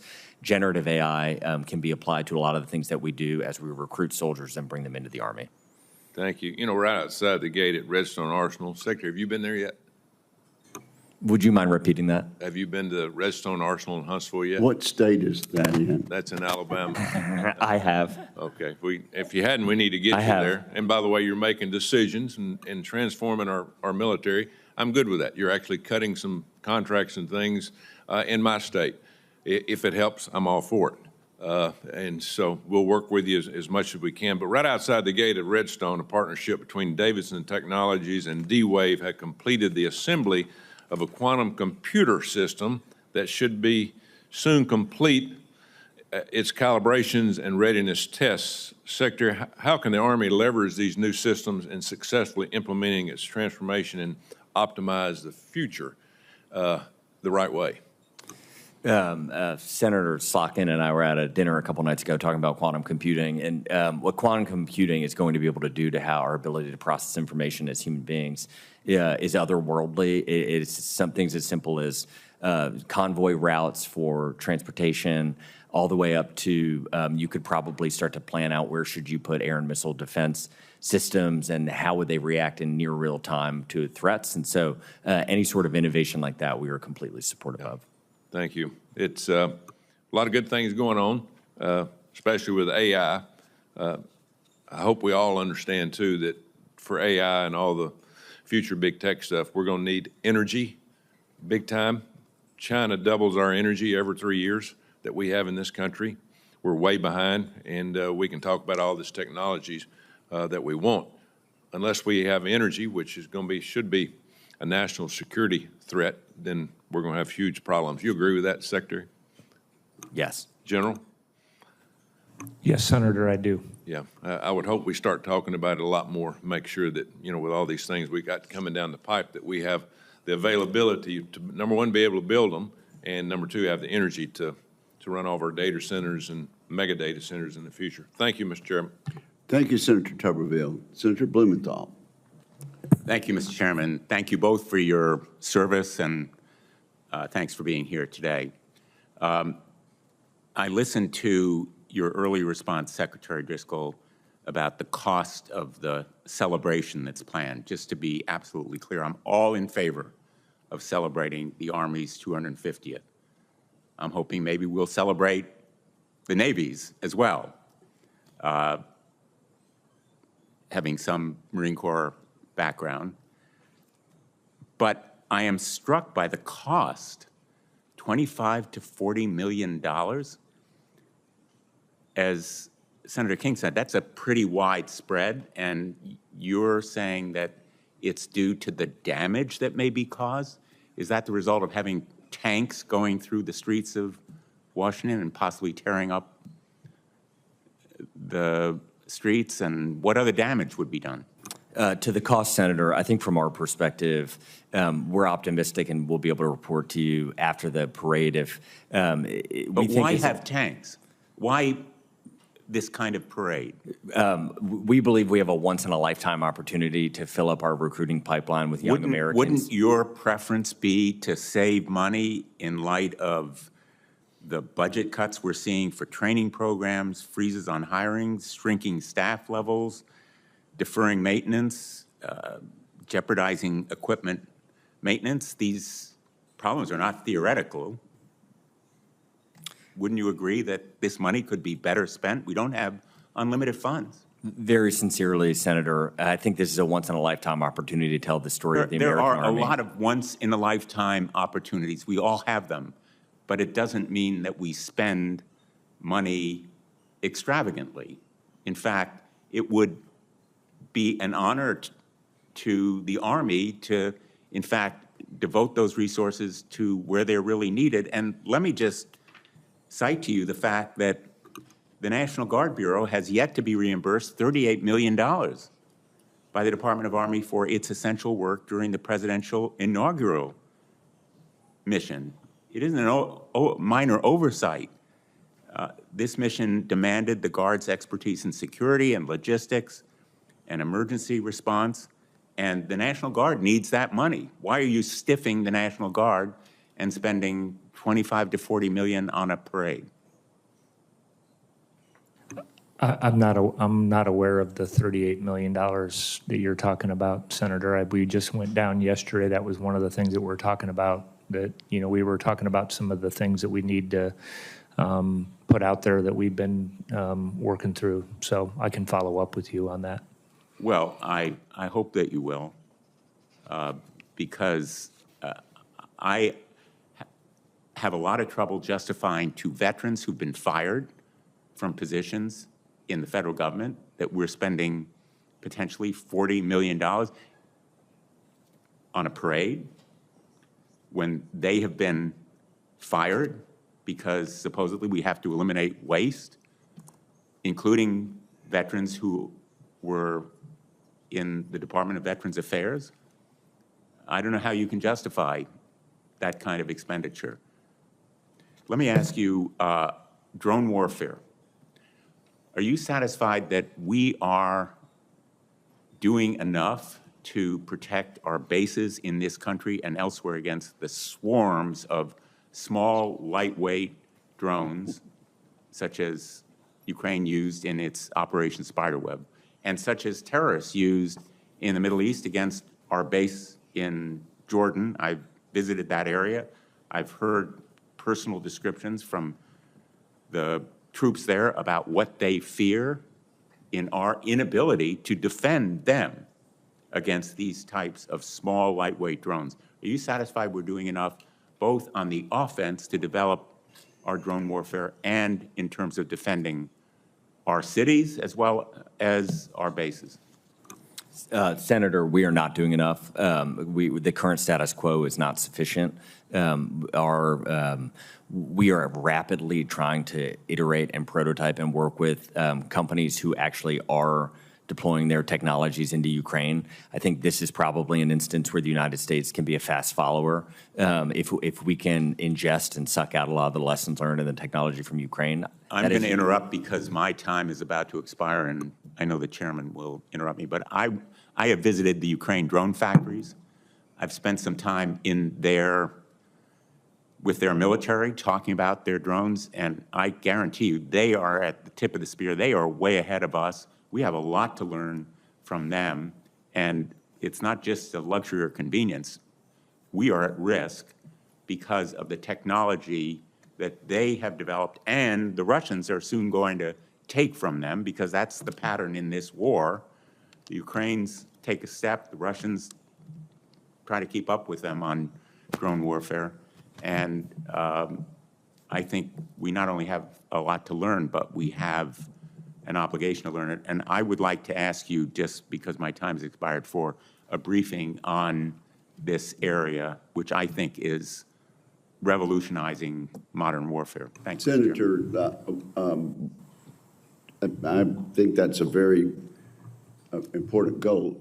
I would note for members that we will have a closed hearing immediately, 15 minutes after the adjournment of this. And I would suggest that the senator would want to ask those questions. I would love to a chance to address you on that topic in So specific. let's do that. Even if, with respect, Mr. Chairman, I'm not sure I'll be able to attend the closed briefing. I'm going to try, but the briefing may not exhaust this topic. I would suggest a specific briefing on drone technology and warfare if. All right, well, there'll be no time limit and no limit on the subject matter. So we'll do the best we can, and I hope the senator will be able to attend. Senator Schmidt. Thank you, Mr. Chairman. I actually share Senator Blumenthal's, I think that'd be a good thing to do. And it seems to be the topic du jour, which is UAS and counter UAS, and probably for good reason, although, we've been briefed on these topics before. Seeing what everybody saw with with Ukraine and with Russia, I think sort of highlights the need for us to be speedy with this. We can talk more about it in a classified setting, but certainly it's been something that is on the radar. I want to commend the Army for, I think, being ahead of this, and quite frankly, versus the Air Force. I think the Air Force is, from everything I've gathered, is really clumsy about how they're protecting our assets with counter UAS, and it's just it's an unwillingness to adopt technologies that already exist in the private sector, and I don't really understand why. And that's not really the question for you guys today, but I know that you guys are sort of leading the joint effort, right? The joint. Can you talk me through what might be done then? Let's just say of all the branches, you guys are number one in this, and noting and granting that there's work to do. How can you help influence what, like, just say the Air Force is doing? I mean, this is a big concern. Obviously, Whiteman Air Force Base is in Missouri. Fort Leonard Wood's also in Missouri, but could you just walk me through that, what that leading that effort means, and how we can lead to be more nimble as it relates to counter UAS? I think, Senator, this is a joint problem. Everybody's going to have to understand how to not only employ drones, but protect yourself from drones and autonomous systems. So, I will again point out that I think we need to be more agile in our funding and buy capabilities. You kind of referred to that we don't get locked into some program because things are moving very rapidly. The discussion we had yesterday with somebody who was supporting Ukraine, was an update, and it's going to continue to happen. I think stateside we have submitted, I think we're going to have to make some changes. One, we're going to have to work locally with the FAA and FCCs locally. But some of this gets to the 130I, and I think that that's legislated as far as what it is, how we can share information on drones. I think that legislation is about 9 or 10 years old, and I think that needs to get updated. And then the big thing that we're looking at is on every system we've mentioned, I think we should be, one, really focused on cost curve. How do we do this in a way that, you're not sending $1 million missiles or using big expensive equipment against things that are relatively cheap, and that's what we're looking at. And we are running a very large exercise this month and next. Right now we're doing this overseas and going through all of that, and I would love to come and brief you on off that, because there's several different systems, both kinetic and non-kinetic, right, that we're employing, really around the world, because they work different in different environments, and we're doing the same thing stateside. We've done stuff where we've sent things, for example, down to the border to make sure that we're testing it in every environment. And it's having a great impact, I think, on what's happening at the border now. In many ways, the autonomous efforts are not only are they gathering important intelligence and directing critical resources to apprehend people trying to come here illegally, there's sort of a scarecrow effect too. Like it's there, people know it's there. The cartels are sophisticated in the places that they want to go. So, I mean, I think at the border, this is actually very important. But I want to drill down just a little bit with the time that I have, and this is going to be a much longer discussion. But as it relates to, there's a big focus on the actual drone and what the drone does. But there's a lot of things that happen before a drone were to be intercepted or shot down. There's detection, right? There's sort of awareness with sensors. And how is the Army what steps are being taken right now to make us more nimble to acquire these sorts of systems? Because I do have great concern that the efforts that are being made, we've got a long way to go. So what is happening right now? And maybe that's for you, Mr. Secretary or General. Senator, what we are trying to do is, and we can talk about this more in the classified setting, but talk specifically to the companies and the tool makers that are being used in war right now and figure out how do we get what they used on Sunday was a pretty ingenious way to get it in some ways.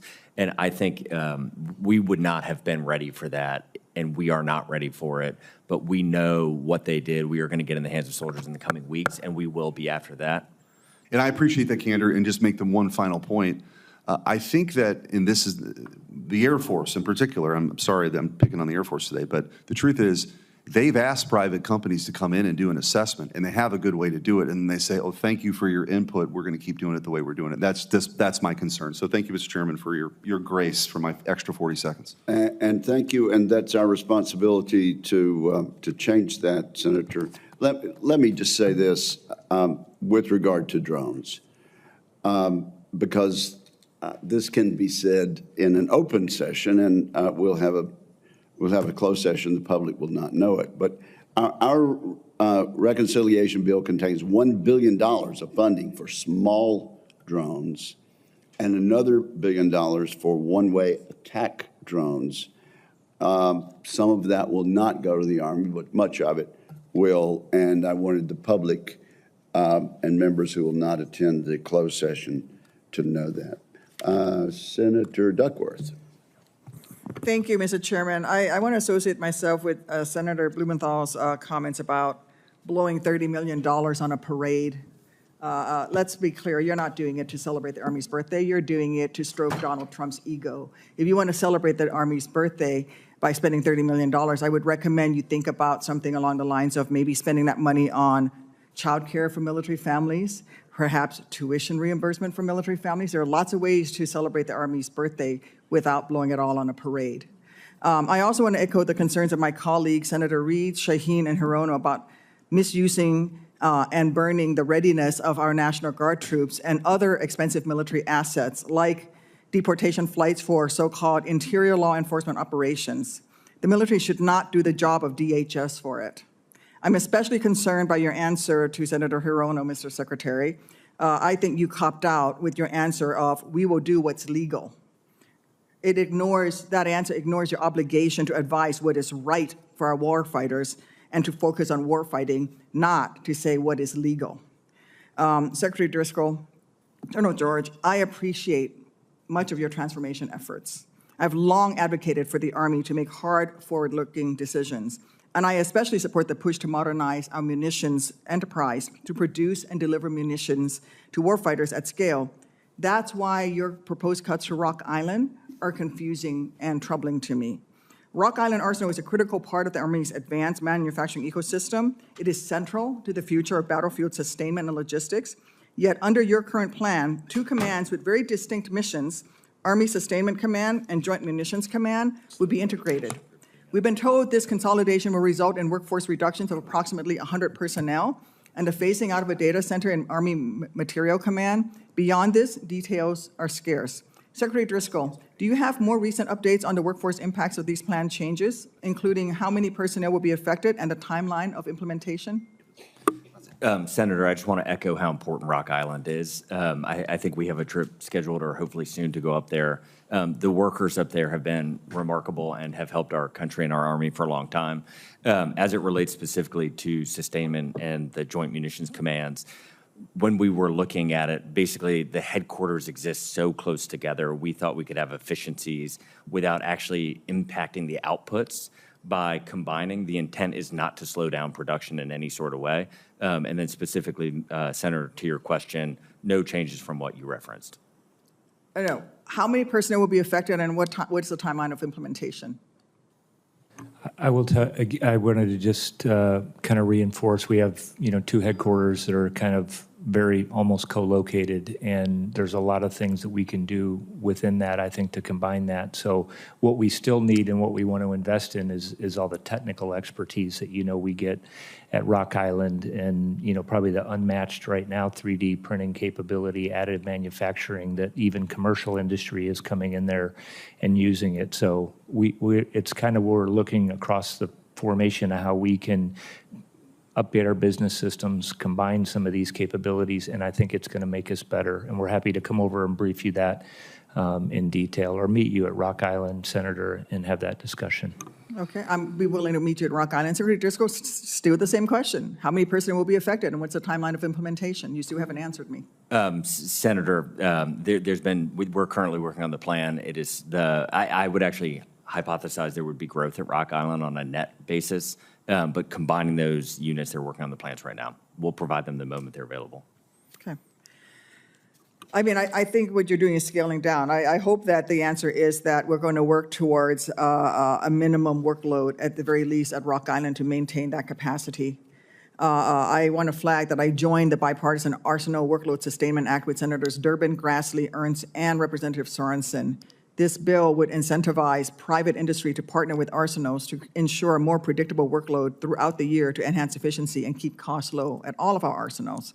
I hope that you and General George will work with us to move and get this legislation passed. We'd love to, Senator. Thank you. I'm also deeply concerned by the Army's plan to divest from the Humvee and JLTV without a clear replacement that meets the full spectrum of mission requirements.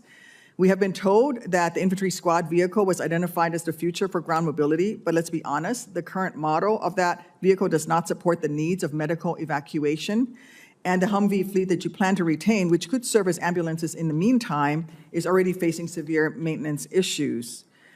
This ground capability for medical evacuation is not a gap that we can afford to ignore.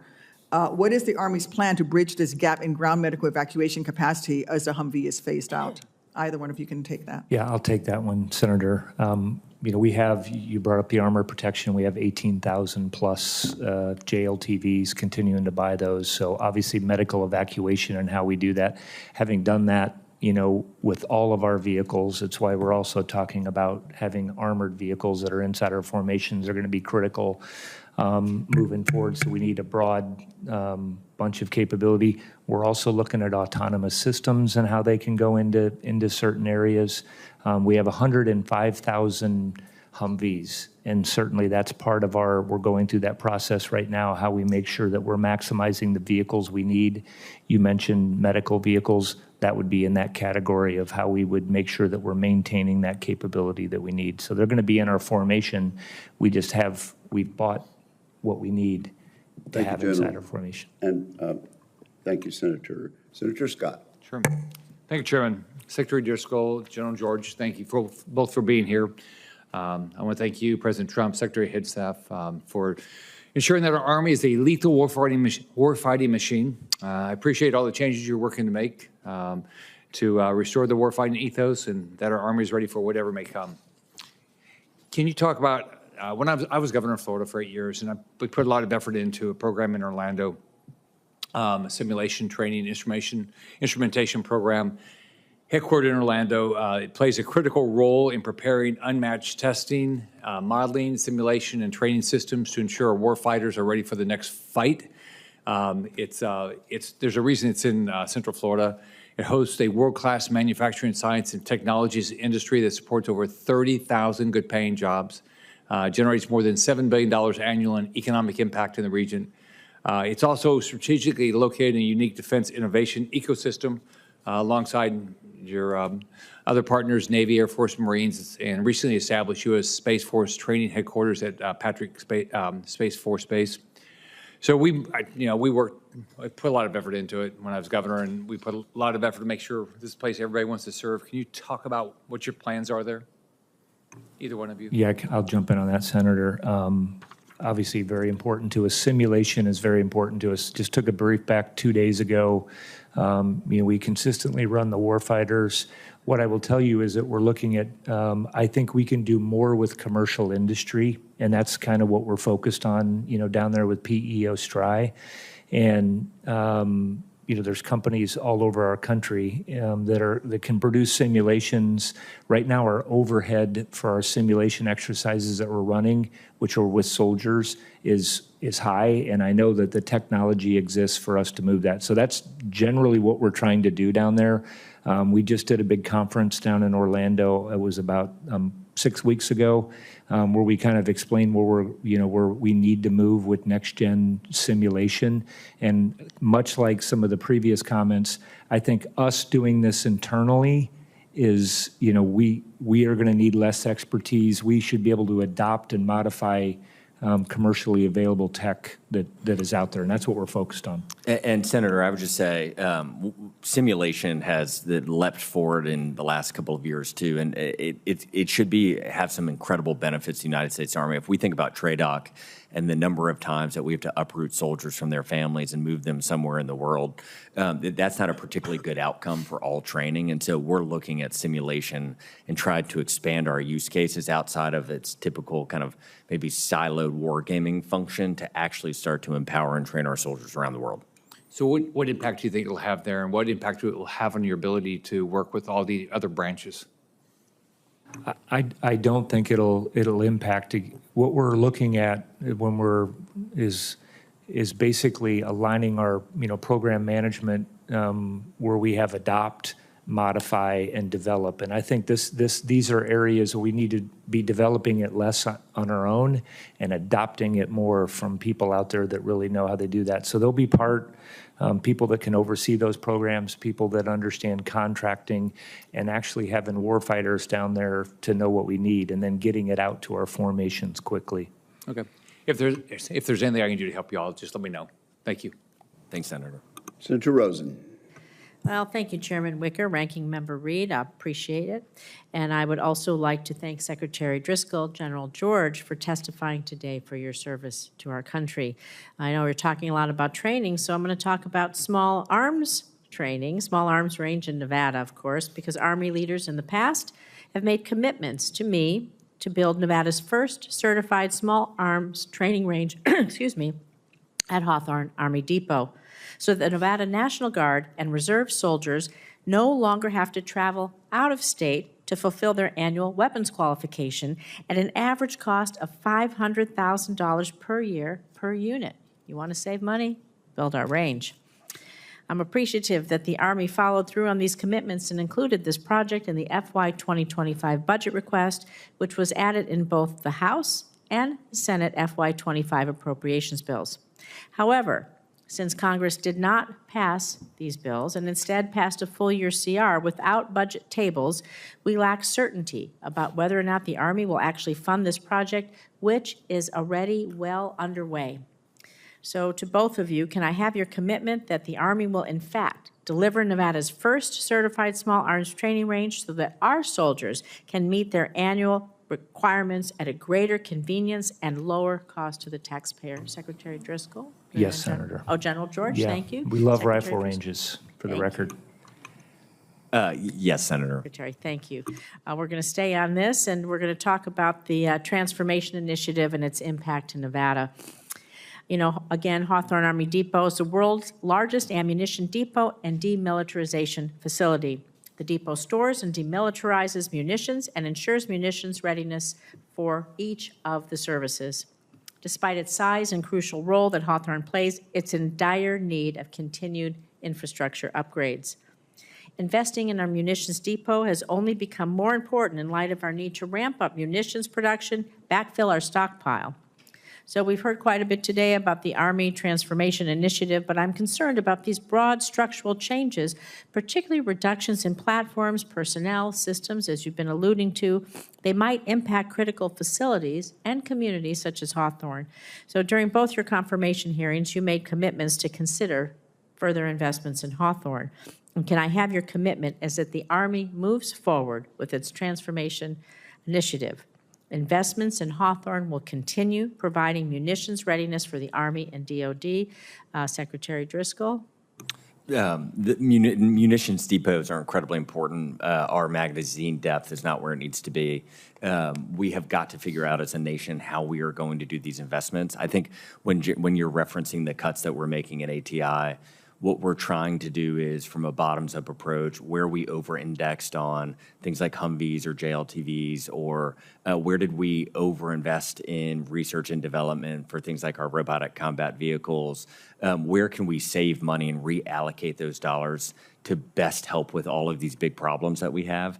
And so I can absolutely commit that we would want to work with your office to figure out how can we rapidly continue to scale our munitions base. Perfect. General George, please. Yeah, I would agree with what the Secretary said. And plus, you know, the other thing that we'd like to work with you on is how we can probably build some of these things and repair things cheaper, because I'm confident we can do that as well. We would love to work with you on that. Thank you so much. And my final question is about cyber workforce development, because the FY24 NDAA included my bipartisan legislation authorizing the Army to create a civilian cybersecurity reserve to provide cybercom with qualified civilian personnel for surge capacity, ensuring that the U.S. government has the cyber talent it needs to respond to malicious activity and secure the DoD's information and its systems.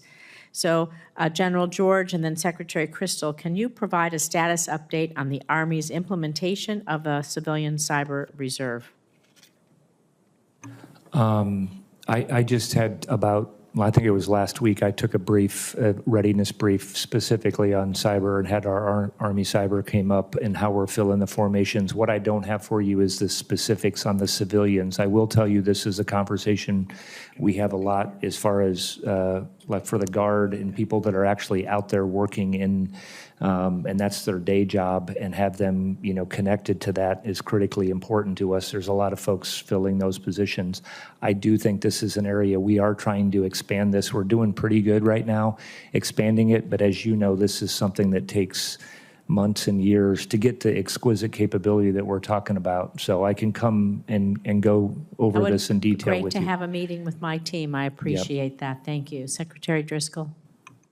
Nothing additional to add other than we talk about this all the time, a little more often in the National Guard and Reserve sense, but the civilian ability to scale our cyber needs, everything we're talking about with this data layer and generative AI will require cyber warriors to help us. Especially as we try to implement Cybercom 2.0. So thank you. Thank you both. Thank you very much, Senator Banks. Thank you, Mr. Chairman. Thanks to both of you for being here today. I want to echo what others have already pointed out. It's somewhat awkward to have a budget hearing without the Army's budget. So when it is released by the Pentagon later this month, I hope we can work together to talk about priorities in the budget and how we can fight for them. But General George, thanks to the inspirational leadership of President Trump and Secretary Hegseth, there's a big difference between this year and last year when it comes to Army recruitment. And I want to unpack that with you a little bit. The Army has already met its recruiting goals for the rest of this fiscal year. The Army is seeing its best recruitment numbers in over 10 years. And the Army has already beaten its retention goal for the year. What do you make of that? What's the big difference between last year and this year that has gotten us to that point? I would tell you, Senator, we have made steady improvement over time with that. As you know, we've been talking about how we pick our recruiters, the leaders that we have, giving them the right technology, the technology to make sure they're doing that, reducing the amount of forms and things that people are figuring out. So we hope to continue on that exact. We have had very good months. I think we are at this point in time, where we got this, we hadn't seen this since 2014. So we're very happy with where we're at. You say we've had very good months, and I want to go there. Was there a good month? Was there a point, if you study the trends of these recruitment numbers, when did you see this significant shift? Because this is a significant difference between last year and this year. Yeah, I can get you the monthly data that goes, back from September, October, and we have seen a slight rise, but we've been on a pretty good, steady path. I just want to, was November an indicator, November 5th? We did have a really. Was there a significant increase in Army recruitment after November 5th? We have seen recruitment numbers come up a little bit. Yeah, because it seems obvious to me that who the commander-in-chief is matters to military recruitment. And I have seen those trends, General, and it would be great to unpack them even further with you, the difference between last year and this year, and a Pentagon that's focused on lethality, a commander-in-chief who's inspiring the next generation to step up and serve our country. And my big question for you, though, is how do we keep that going? What do we do from this point forward to keep those recruitment numbers heading in the direction that they are? This is a discussion we have, pretty consistently. I mean, I think we have to continue to do what we're doing. We have to constantly evaluate. For us, are we getting the right? We track, 16 different specialties and making sure that we're doing it. One of them that we have been doing very well on this year that we have had struggles with was 18 X-ray. How do we reach those people? How are we assessing folks in there? So how we look at our marketing, I think this is just something that we have to constantly evaluate, Senator. And it's important too on the retention side.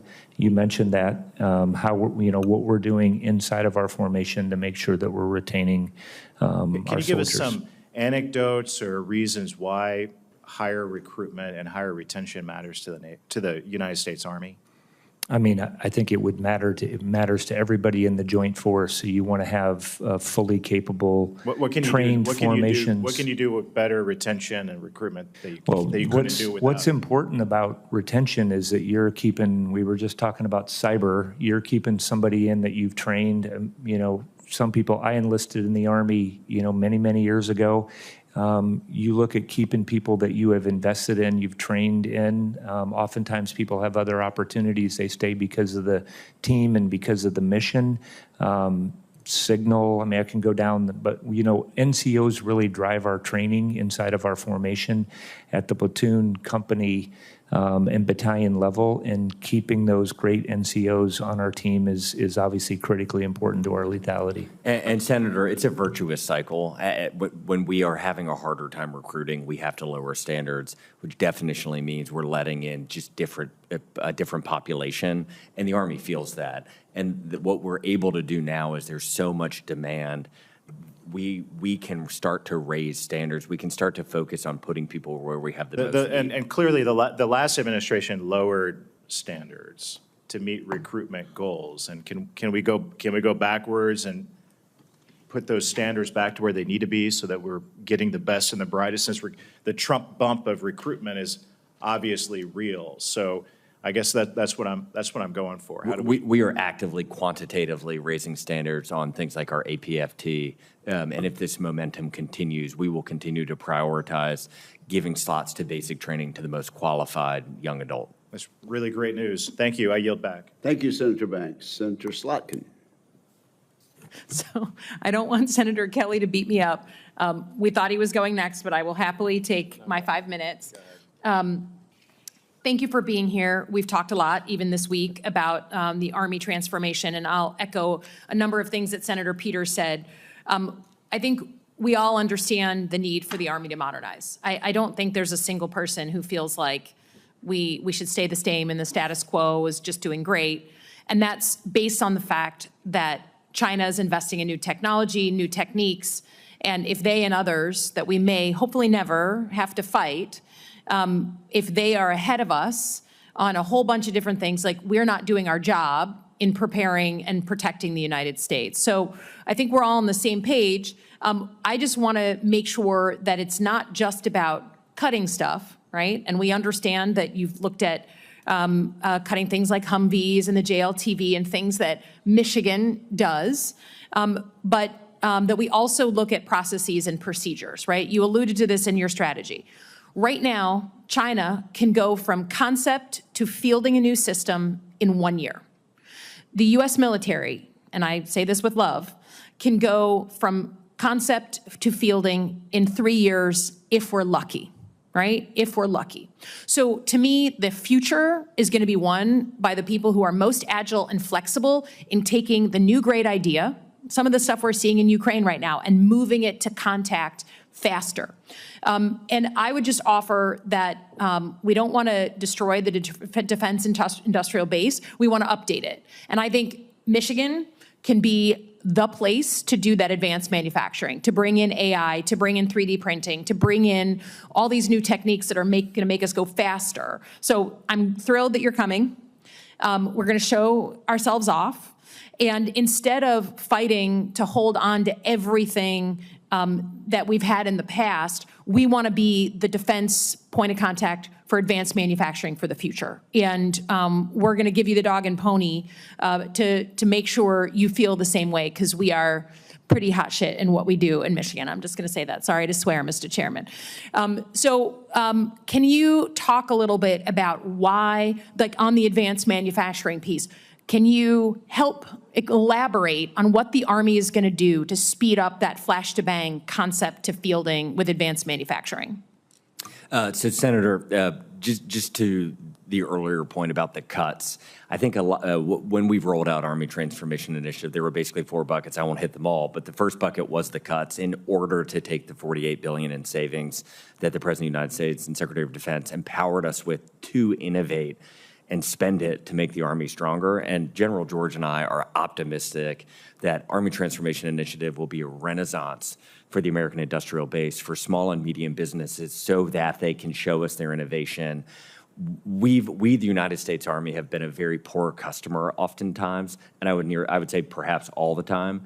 We do not allow small and medium businesses to show us their product, have us get into the hands of soldiers, show them how to improve it, and then reward them when we need it often enough. And there's this chasm that has been created that only incredibly large companies that take, I would say 3 years is generous, and it's probably closer to 10. Yeah. But we are actively working to fix it. Yeah, and I would just say to your earlier point about modeling and simulation, Michigan is quickly becoming the hub for, if you want to like test something out before you have to build an actual scale model, bring in a platoon of guys to let them put on the VR glasses and test something out before we build it.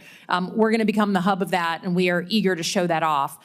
But I would say, I think one of my many criticisms of this administration in general is that they're really happy to have the press conference about cutting this many people or this many programs. But as someone who worked in the federal government, it's often the procedures within the departments and agency that take forever, right? There's so many steps, there's so many things to do. And I would welcome the Pentagon actually saying, we're not just gonna do the press conferences on how many woke people we got rid of or woke programs we got rid of. And I would contend with some of those things, but it is about actually cleaning up our internal processes so it's not so laborious. And I've never once, a Democrat or Republican, including the Trump administration first time, gotten a proposal, please take off these regulations. Please, Congress, remove these things. They may have been well-intended, but it's too much. So please don't just do the shiny object, the stuff that gets the political attention. Please actually dig in and do the damn work so that if you want transformation, you actually get it. And I just want to quickly give my Ranger buddy a shout out on the recruiting side. There were over 600 forms that could possibly be filled out on recruiting. 600. I don't even know what they could all possibly ask. But obviously you'd have to repeat your name 57 times on each of the forms. And what General George did with the recruiting team is he said, you are not allowed to have more than 10 forms, full stop, make it work. And they are at currently, I think, 8 or 9. And have cut down on 592 forms, which is remarkable. And we would be delighted to give you that list. Yeah, Sorry. thank you very much. I yield back. Can I add one thing, Chairman? Oh, sure. Thank you. We have asked, Senator, for agile funding in the past, and we have to buy capability portfolios for drones, counter drones, EW. We will be submitting that as part of our budget to have that capability. We've been asking, I think, in here for that. I would happily give flexible funding and multi-year funding if we could get our act together up here. I think we can all acknowledge that we haven't, but it's also for more traditional things. We've given you a lot of authorities over the years. There's a culture problem in the Pentagon. It's not just what more authorities we can give you. So I'm open to it 100%, but do the internal work too. Yep. Thank you, Senator Slotkin. Senator Kelly, you were polite, I think, and let Senator Slotkin walk in the door ahead of you, and you seem to have been punished for that. Well, it worked out well because of what she had asked, Mr. Chairman. And so you yield good back. lead-in. I understand you're yielding back. Is that correct? No, I am not. I am not. Senator Kelly. Thank you, Mr. Chairman. And thank you, Senator Slotkin. It was perfect talking about advanced manufacturing because I have a similar and a related question on the Army Transformation Initiative. So first of all, Secretary Driscoll, General George, thank you. Good to see you both again. And thank you to you and your families for your continued service.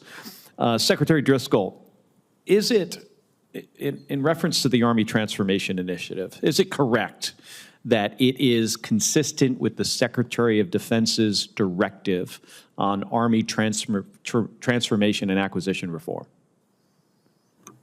That Yes. those things are consistent? Okay, Yes. thank you. Yes. And that directive states that the Army must prioritize investments in existing resources to improve electronic warfare capabilities, among other things. Is that correct? Yes, I believe so. Yeah, thank you. And I agree.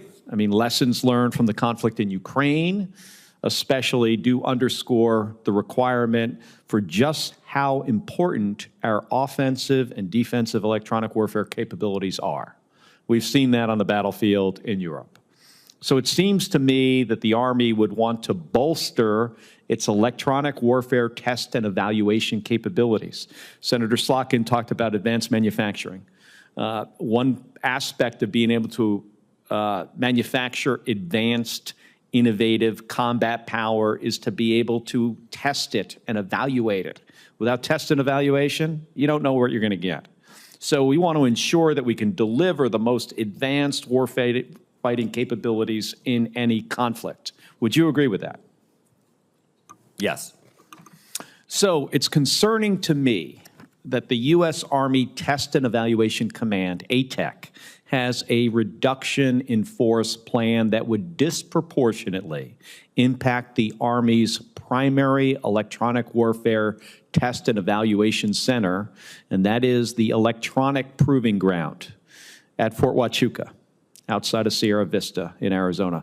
The Electronic Proving Ground provides the unique capability to execute electronic warfare developmental testing without interference due to its unique geography. It sits in a bowl surrounded by some mountains. It also benefits from an ideal climate. There's over 320 flying days per year in federally protected airspace, which further minimizes interference and allowing us to conduct aggressive, offensive EW jamming tests that really show off our capability. This is important developmental test. The existing ATEC proving grounds simply cannot provide the same environments outside of Fort Huachuca. That would leave us without the ability, if we get rid of personnel at Fort Huachuca at the electronic proving ground, we will not have the capability to do that developmental test and to train our soldiers and pilots how to use these systems to counter our adversaries. So if carried out, this reduction in force at EPG, this could result in some long-term consequences for testing and evaluation and readiness. So, Mr. Secretary, do you agree that disproportionately slashing our electronic warfare test centers would harm the Army's electronic warfare capability? Do you mind if I jump in on this one, Senator? Yes, sir. As you know, we also have Yuma that's over there. We have Yuma, White Yuma Sands, Proving Ground. Dugway. So that I But agree with you. EPG I agree with you on the EW. I agree with you. And what we've looked at, and I know Pat Gaydon at the Army Test and Evaluation, we've had a lot of discussions on this. We are also testing some of this stuff around the world. What we had was, and we are looking at, is where do we have excess capacity that we're actually not using that? I think we can come over and lay that out. So yes, EW is going to be important. Yes, we're going to have to do it in a lot of different locations. What I will tell you is probably we will be doing much differently at the John R. Fox range, and what's happening is adding drones, adding FPV drones, and doing different General, training. let me give you a quick example, though, and obviously Yuma Proving Ground, also a valuable Army asset in the state of Arizona. They are different. the geography of the electronic proving ground allows us to do stuff there that we cannot do anywhere else. If you want to simulate a surface-to-air missile system, the electronic signature from it in Yuma proving ground, you're talking about maybe 0.1 watt of power output before you can start to interfere with communication systems, airplanes, TV stations in and around the Phoenix area. When you do that at the electronic proving ground, you can go an order of magnitude or more higher in power output.